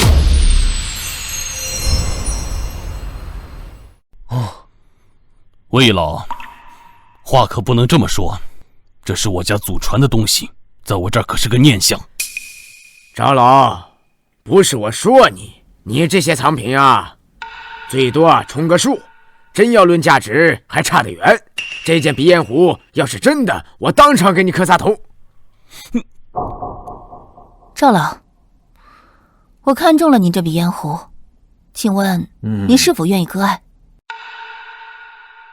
这东西我也不知道什么价值，既然苏小姐喜欢，我也不漫天要价，一口价5000万吧。5000万？赵老，你是想钱想疯了吧？就这套破鼻烟壶， 5000块都多。苏小姐，你可别被他忽悠了，5000万买件赝品，说出去让人笑掉大牙。5000万买普通鼻烟壶，这也太离谱了。魏老都说是假的，这苏小姐怕不是一时冲动。年轻人就是容易被表象迷惑，这钱花得太冤枉了。苏小姐，5000万不是小数目，你要不再确认确认？赵老，5000万实在是太高了，我最多出3000万。这物件在别人眼里可能不值钱，但是我是真心的喜欢。如果您愿意的话，我现在就可以转账。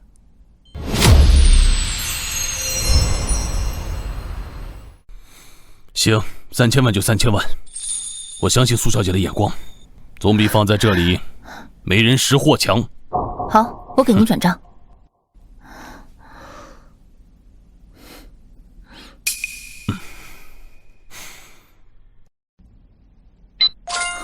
好了，3000万收到了，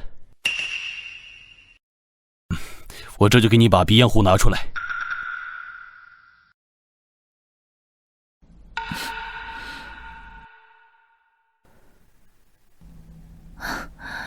苏小姐，我倒要看看，你这3000万花出去了，鉴定结果到时候是个赝品，最后怎么收场？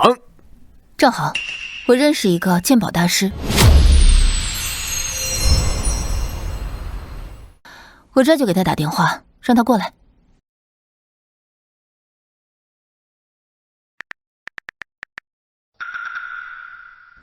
喂，刘老。我这里正好有一个宝贝，需要您帮忙过来鉴定一下。我在城东赵老的私人博物馆里。哦，好，我等您。我已经给鉴宝大师刘立国打电话了，他一会儿就过来。苏小姐，我倒要看看，一会儿你怎么面对这赝品的事实。真的假不了，假的真不了。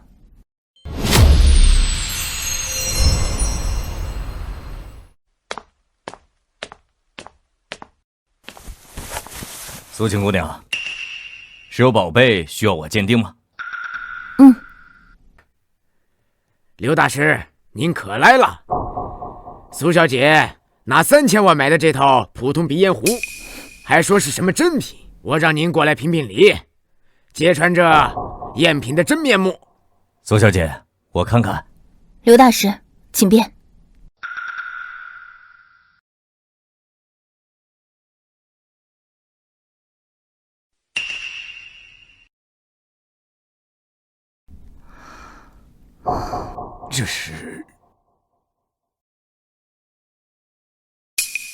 这根本不是普通物件，更不是赝品。刘大师，您是不是看错了？这东西平平无奇，怎么可能是真品？我怎么可能看错？这件鼻烟壶正是光绪皇帝的御用之物，壶身的图案看似普通，实则是宫廷画师手绘，颜料都是当年的御用矿料，釉色温润，包浆自然。而且这件壶的底部有光绪年制专属款式，是清代官窑特制的真品，市值3个亿。哇！更为难得的是，这件鼻烟壶保存得如此完好，在现存的清代御用鼻烟壶中，绝对是孤品，价值连城。这怎么可能？这明明平平无奇的东西，怎么会是真品？我看就是仿品。魏老，刘大师已经鉴定为真品了，您还不愿意相信吗？眼拙，我眼拙呀！苏小姐，我一直想收藏一套清代帝王御用鼻烟壶，可惜多年来一直未能如愿。您这套鼻烟壶，我愿意出价3个亿，您可愿意？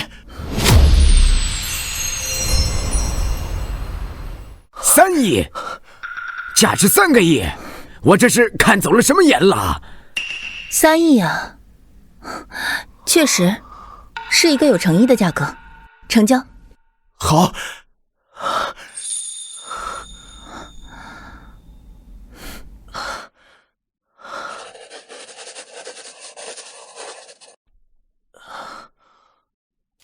苏小姐，这是3亿的支票，随时可以兑现。苏小姐，你这眼力简直是神了呀！3000万买进，3亿卖出，净赚2.7亿，这就是古玩圈的传奇。苏小姐，你的鉴宝本事真是越来越让人佩服了。以后这古玩圈啊，你就是真正的领军人物。赵老，是我有眼无珠。之前多有冒犯，我给您道歉。苏小姐，我也给您道歉。以后我再也不敢妄下断言。您的鉴宝眼光，我心服口服。古玩鉴定平等，不光是资历，更重要的是要有眼光和敬畏之心。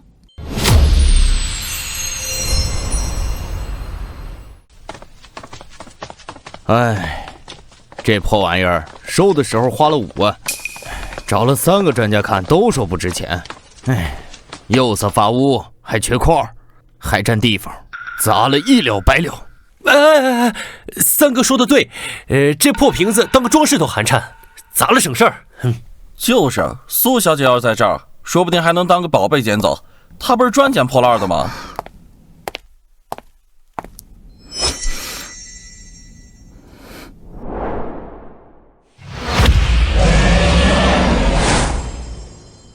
这是赵匡胤皇帝的御用物品，就口沿一点残损，太可惜了。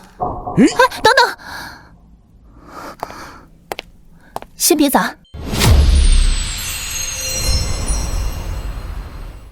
哟，这不咱们古玩圈的捡漏女王苏小姐吗？怎么着，破瓷片也入了眼啊？您这是捡漏，捡傻了吧？连垃圾都不放过呀？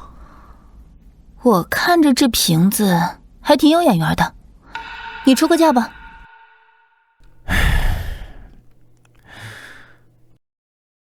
有眼缘，行啊。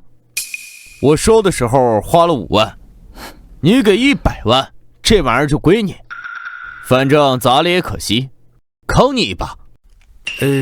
三哥狠，花100万买个破瓷瓶，也就苏小姐这个冤大头愿意买。苏小姐，别傻了，这东西500块都不值。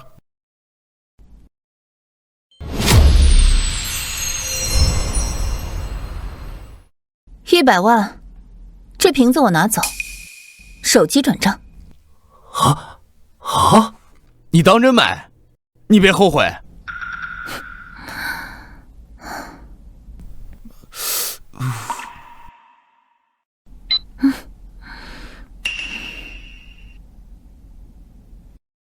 后悔的可不是我。哦，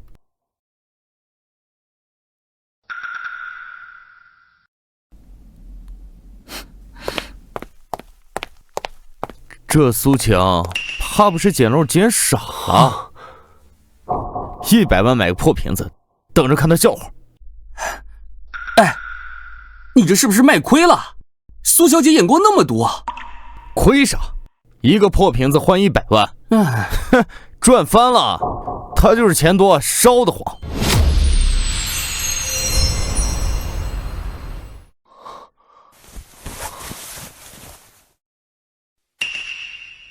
姑娘，这是啥呀？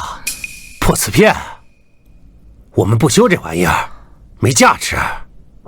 师傅，辛苦您用传统工艺无痕修复，多少钱我都可以。苏小姐，您这是在哪淘的破烂？釉色都掉了，口沿还缺块，这修复的价钱都比它本身高。我说姑娘，别浪费钱了，这瓷瓶啊，就是普通民窑的残次品，修了都没人要。唉，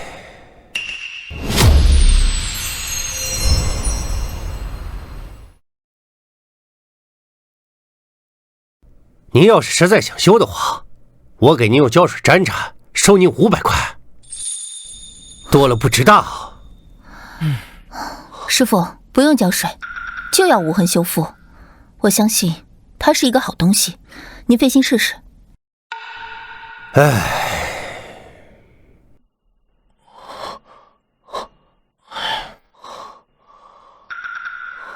哎，这摸着手感倒有点温润，不像是普通民谣啊。师傅，那就麻烦你了。行，我试试。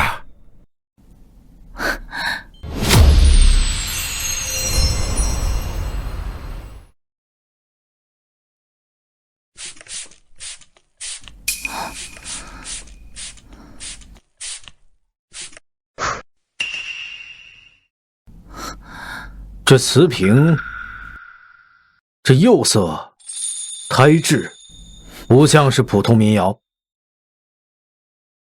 陈四爷，您再看看这口沿。我用传统石膏补胎，用原矿釉料补的色，一点痕迹都看不出来。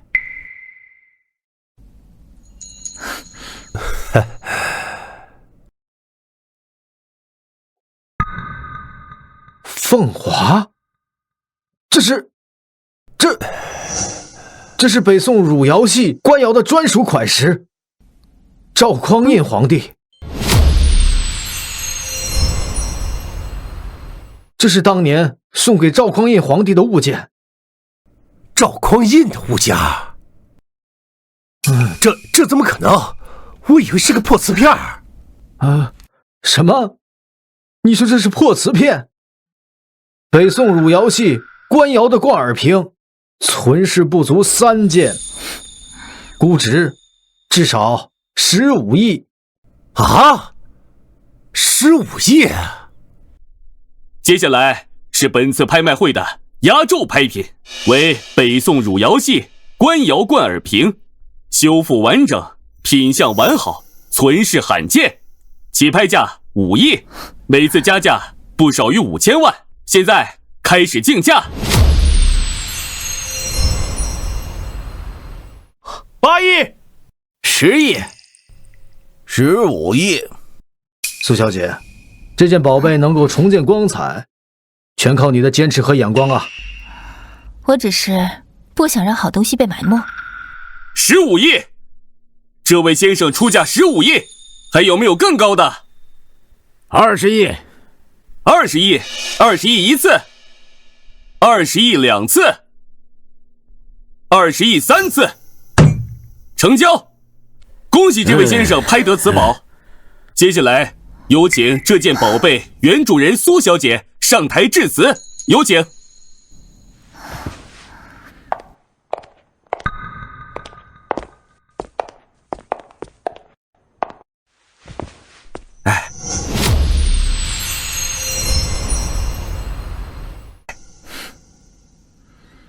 我宣布，用这20亿的拍卖款，成立一个古艺专项修复基金，专门资助传统文化工艺修复传承，抢救更多濒临残损的古瓷。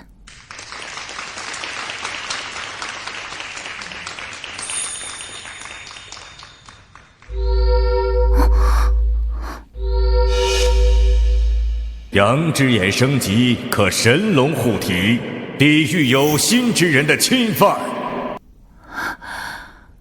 羊之眼又升级了，还是神龙护体。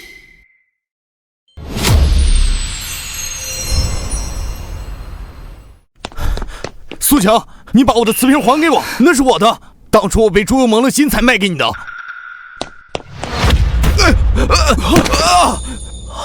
我去，什么情况？这人怎么被弹飞了？就是，我怎么感觉这个人一碰到苏小姐就飞出去了？那是苏小姐有菩萨保佑。买卖自愿，后悔无用。而且我已经将这20亿用在更好的地方。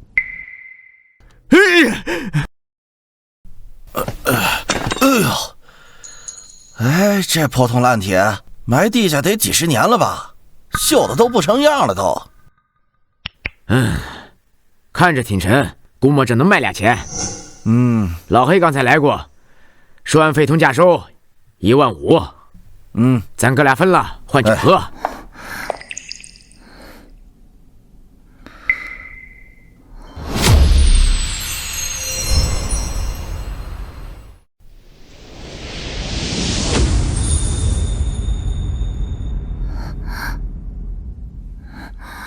战国巫祝的祭祀重器，竟然被当作废铜卖了，太可惜了。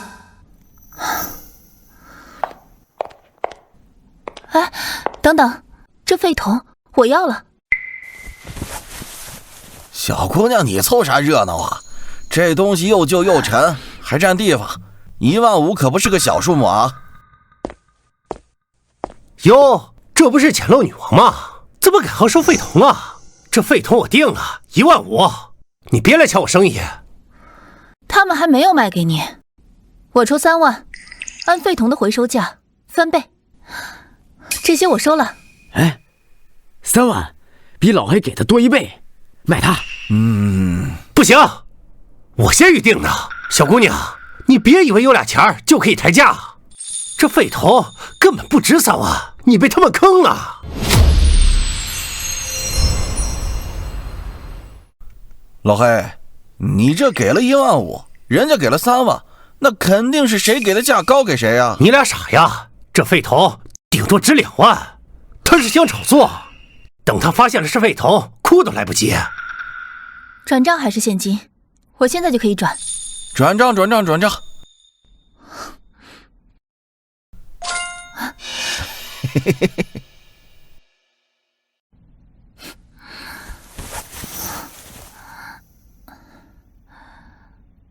呸！等着瞧，花3万买堆废铜，迟早后悔。后悔的人从来都不是我。帅哥，看看这个。哟，王老板，苏小姐，看看这个。你怎么？哎呦，这你是哪儿倒腾的？这废铜烂铁，哎呦，都锈成这样了。哎呀，这不就是工地上随处可见的废铜烂铁吗？你花了多少钱？3万。3万？苏姑娘，这次你肯定看走眼了，这就是普通的废铜。哎，你要拿去卖废品啊，可能会有人买。你要非说它是文物，恐怕没人相信。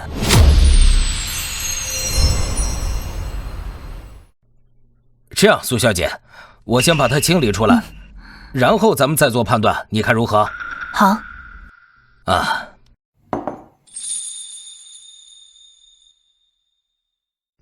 这里面有字啊！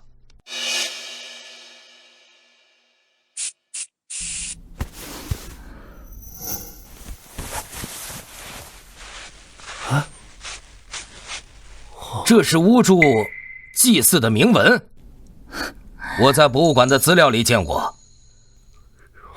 这可不是普通的废铜烂铁啊，这是古代祭祀的冥器啊！铭文？真的假的？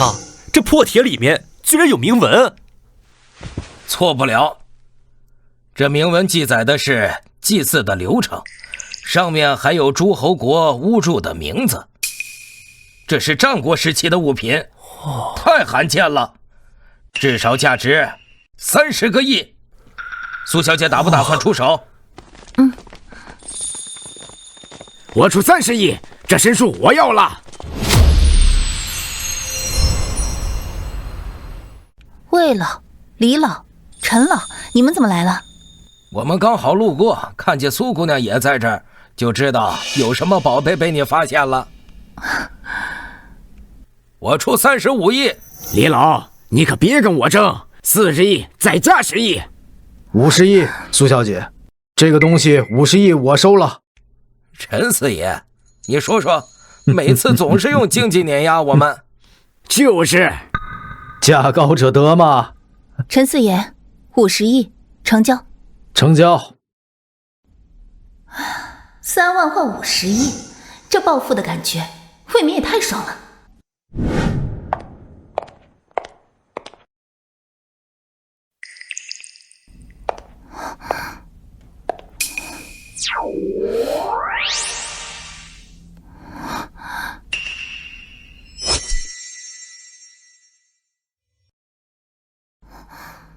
隋代王妃的魂瓶，还是秘色瓷冥器，竟然被当成破瓶子扔在这儿。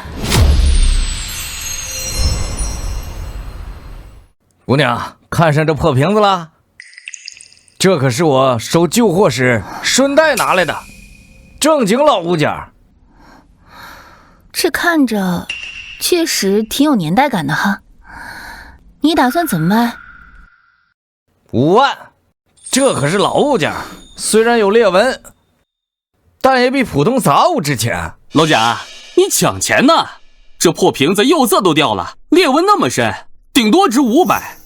哎，姑娘别上当，他就是平常捡漏捡多了，这种残次品都拿来当宝贝，纯属人傻钱多。我看纯属现代仿制的劣质瓷，摆在家里都嫌磕碜，800都嫌贵。切，5万实在是太多了。哎，你看看你这个瓶子都裂了，这裂痕贯穿全身，一碰我都怕碎。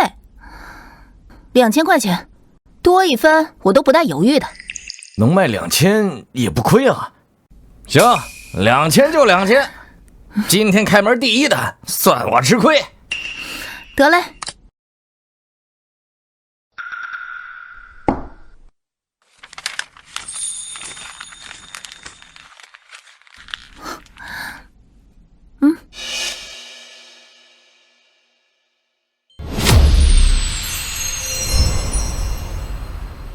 姑娘，等着后悔吧！2000块买个破瓷片儿。这年头傻子可真多，难怪老贾能赚钱。谁后悔还不一定呢。麻烦用最高标准修复这个瓷瓶，费用不限。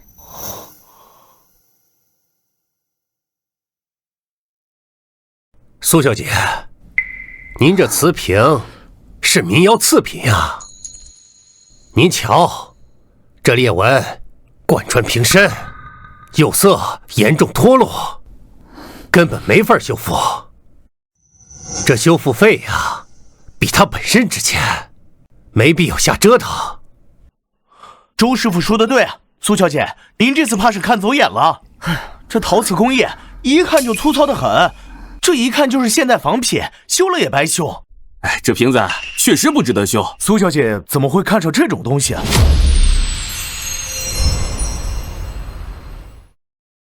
师傅，我相信它的价值，按最高标准进行修复，多少钱我都会付的。行吧，苏小姐是我们的老客户了，我就按您说的做。没准儿这清理出来呀，还真是我们看走了眼。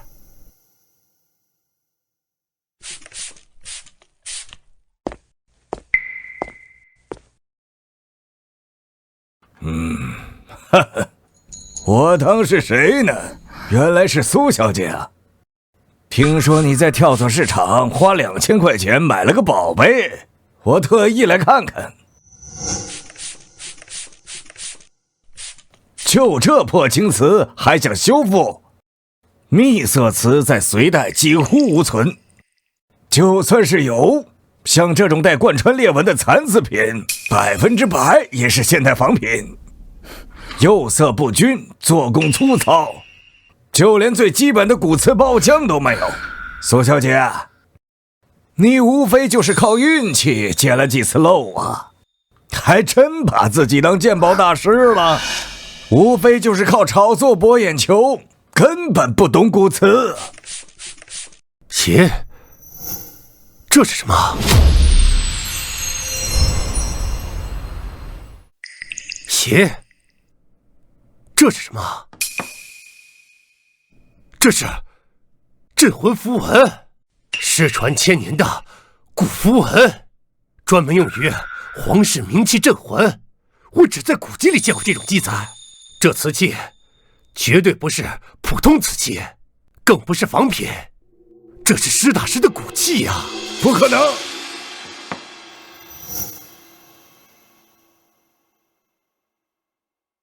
这不过是些乱七八糟的纹路，怎么可能是镇魂符文？你肯定是看错了。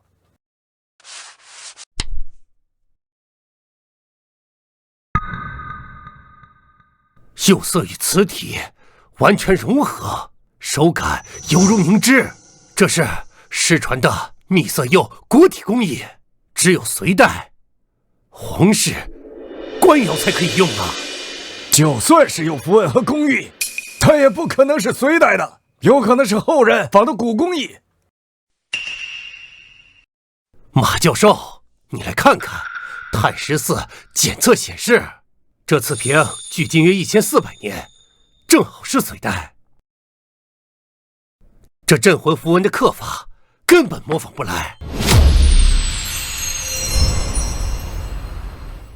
苏小姐，我出800万，这瓶子我要了。抱歉，我不打算卖。这瓷魂瓶的价值不在于钱。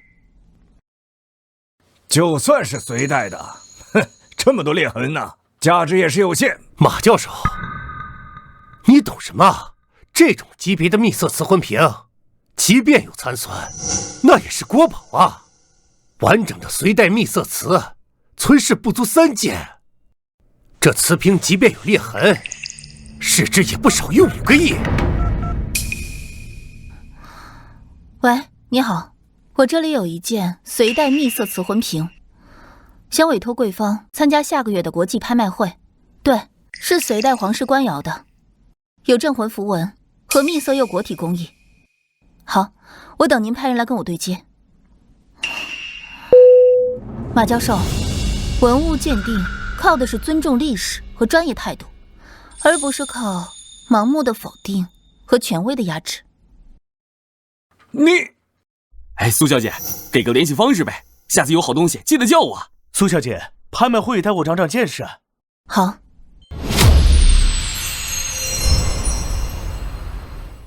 华国古玩圈是越来越要搞噱头了。隋代秘色瓷早在1000年前就已绝迹，如今全世界博物馆加起来不足3件。苏小姐手里这只带着贯穿裂纹的，大概率是高仿品，顶多值100万。小野先生说的对，这种残次品还拿来国际拍卖会，简直是浪费大家时间。我们绝对不会参与这种炒作式竞价，谁买谁上当。苏小姐之前的眼光有目共睹，怎么可能拿仿品来丢人？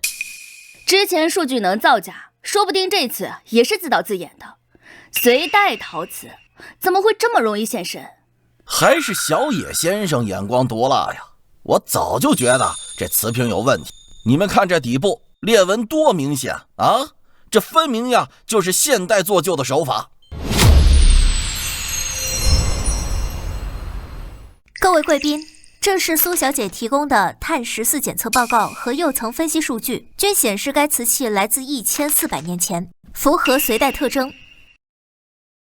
数据能造假，说不定是拍卖行和苏小姐串通好的。再逼真的仿品也逃不出行家的眼睛，我倒要看看谁愿意花大价钱买一个假货。接下来开始竞拍隋代秘色瓷魂瓶，起拍价1个亿，每次加价不得低于1000万。现在开始竞拍。苏小姐，我出100万，你呀就别再拿着仿品继续糊弄人了。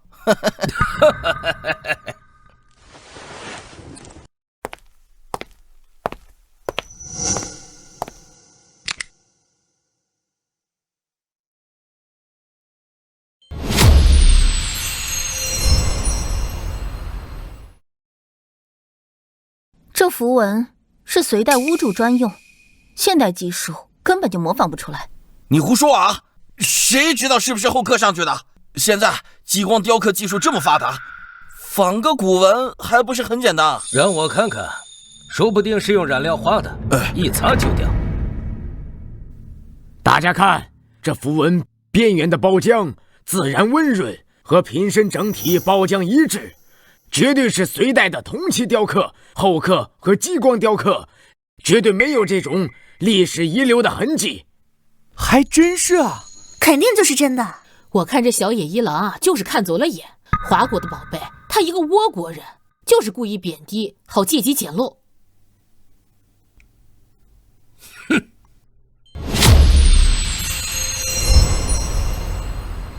隋代秘色瓷魂瓶，起拍价1个亿，每次加价不得低于1000万。现在开始竞拍。10亿，直接出10亿，周先生，这是势在必得啊！不愧是顶级藏家，出手就是不一样。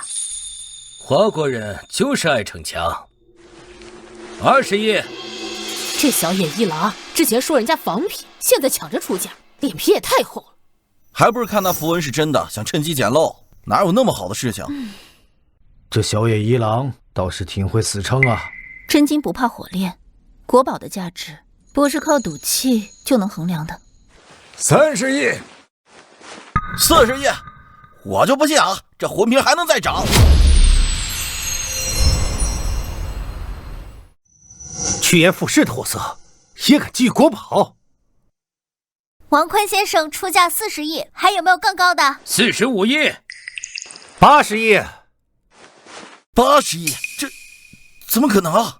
真正的国宝是用来传承的，不是你们这些人跟风炒作、妄图投机的人所能拥有的。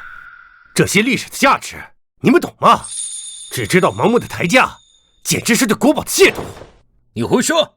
我有的是钱，有钱不代表有资格。你今天就算把价格抬到天上去，也改变不了你不懂敬畏、只想炫耀的本质。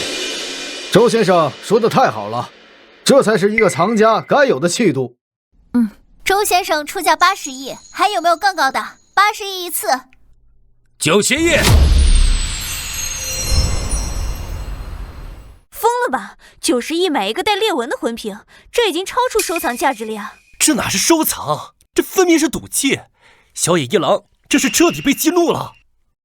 这他妈小野一郎，不见棺材不落泪啊！不管他加多少，这魂瓶真假早已定论，最后输的只会是他自己。小野一郎出价90亿，90亿一次，还有没有加价的？100亿。我加价不是为了跟谁赌气，而是为了让这国宝留在我们华人手中。它是祖先留给我们的瑰宝，绝不能流落海外，更不能落入不懂珍惜人的手里。100亿。周先生出价100亿，100亿一次，100亿2次，100亿3次，成交！恭喜周先生拍得随带秘色瓷魂瓶，让我们用热烈掌声祝贺国宝留在华夏。好。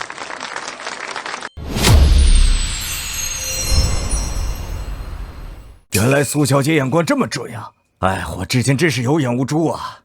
是啊，我再也不敢质疑苏小姐的鉴宝能力了，这才是真正的鉴宝大师啊！怎么会？我怎么会输？这阴阳眼太厉害了，从扫地出门的家庭主妇到如今身价过100亿，这一切都离不开他。以后我还是要用这双眼睛发掘更多被埋没的国宝，让他们重现光彩。苏小姐，恭喜你，这100亿的成交价，让你的身价又上了一个台阶。这是国宝的价值，我只不过是运气好，能发现它而已。苏小姐，多谢你慧眼识珠，让这件国宝不至于被埋没。若不是你的坚持，我们可能永远都无法见到随带秘色瓷魂瓶的真容。周先生，这都是您的功劳。如果不是您，我们这个宝物就会流落到海外。是您把它留在了家乡。好，好，好，好。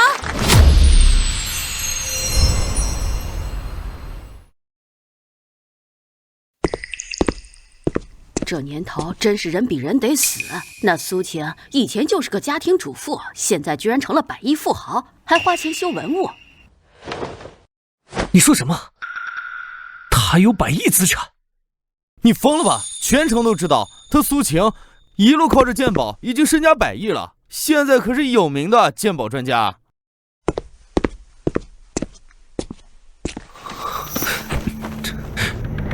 苏晴，你凭什么过这么好？你的资产本来有我一半，哼！你竟然不肯给我，别怪我抢。大不了咱俩同归于尽。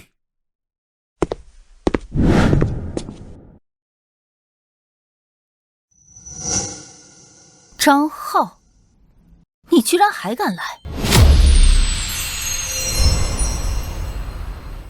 苏晴，你别给我装蒜！我知道你现在拥有100亿身家，给我50亿，再跟我复婚，否则我今天就杀了你，咱俩一起下地狱。50亿，你也配啊？当初你骂我是穷酸黄脸婆的时候，怎么就没想到今天呢？少给我装蒜！苏晴，当初要不是我养你，你能有今天？你的一切都是我的，你要不把财产分给我一半，我今天真敢杀了你！你以为一把破匕首就能威胁到我？张浩，你可真是还是这么天真又可笑啊！可笑？我让你笑！你今天不把财产分给我，小兄们弄死你！我不想好过，你也别想好过！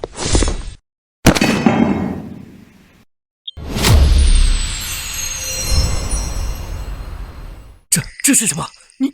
你不是人！我是不是人不重要，重要的是你惹错人了。有妖怪啊！张浩，丧心病狂！就算我是妖怪，也比你干净多了。苏晴，你就是个妖怪，你要害死我！张浩，你看到的这些影子，都是曾经被你伤害过的人。你出轨、家暴、挪用公款，坏事做尽，是时候该还债了。我没有，不是我没有，别碰我，别杀我！从此以后，这些妖怪都会缠着你，每天都会有人向你索命，你会永远的活在这个恐惧当中。从今天开始，你不得安宁。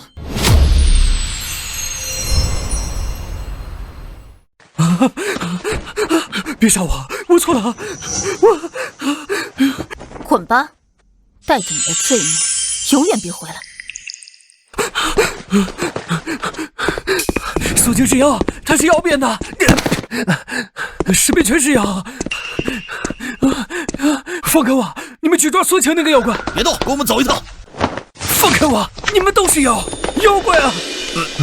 警官，这人看起来精神有些失常，需要送去精神病院进行进一步鉴定。放开我！你们这群妖怪！不要动，老实点！放开我！这一年，我捐献了数10座文化修复工坊，抢救性的修复了数10件国宝级文物。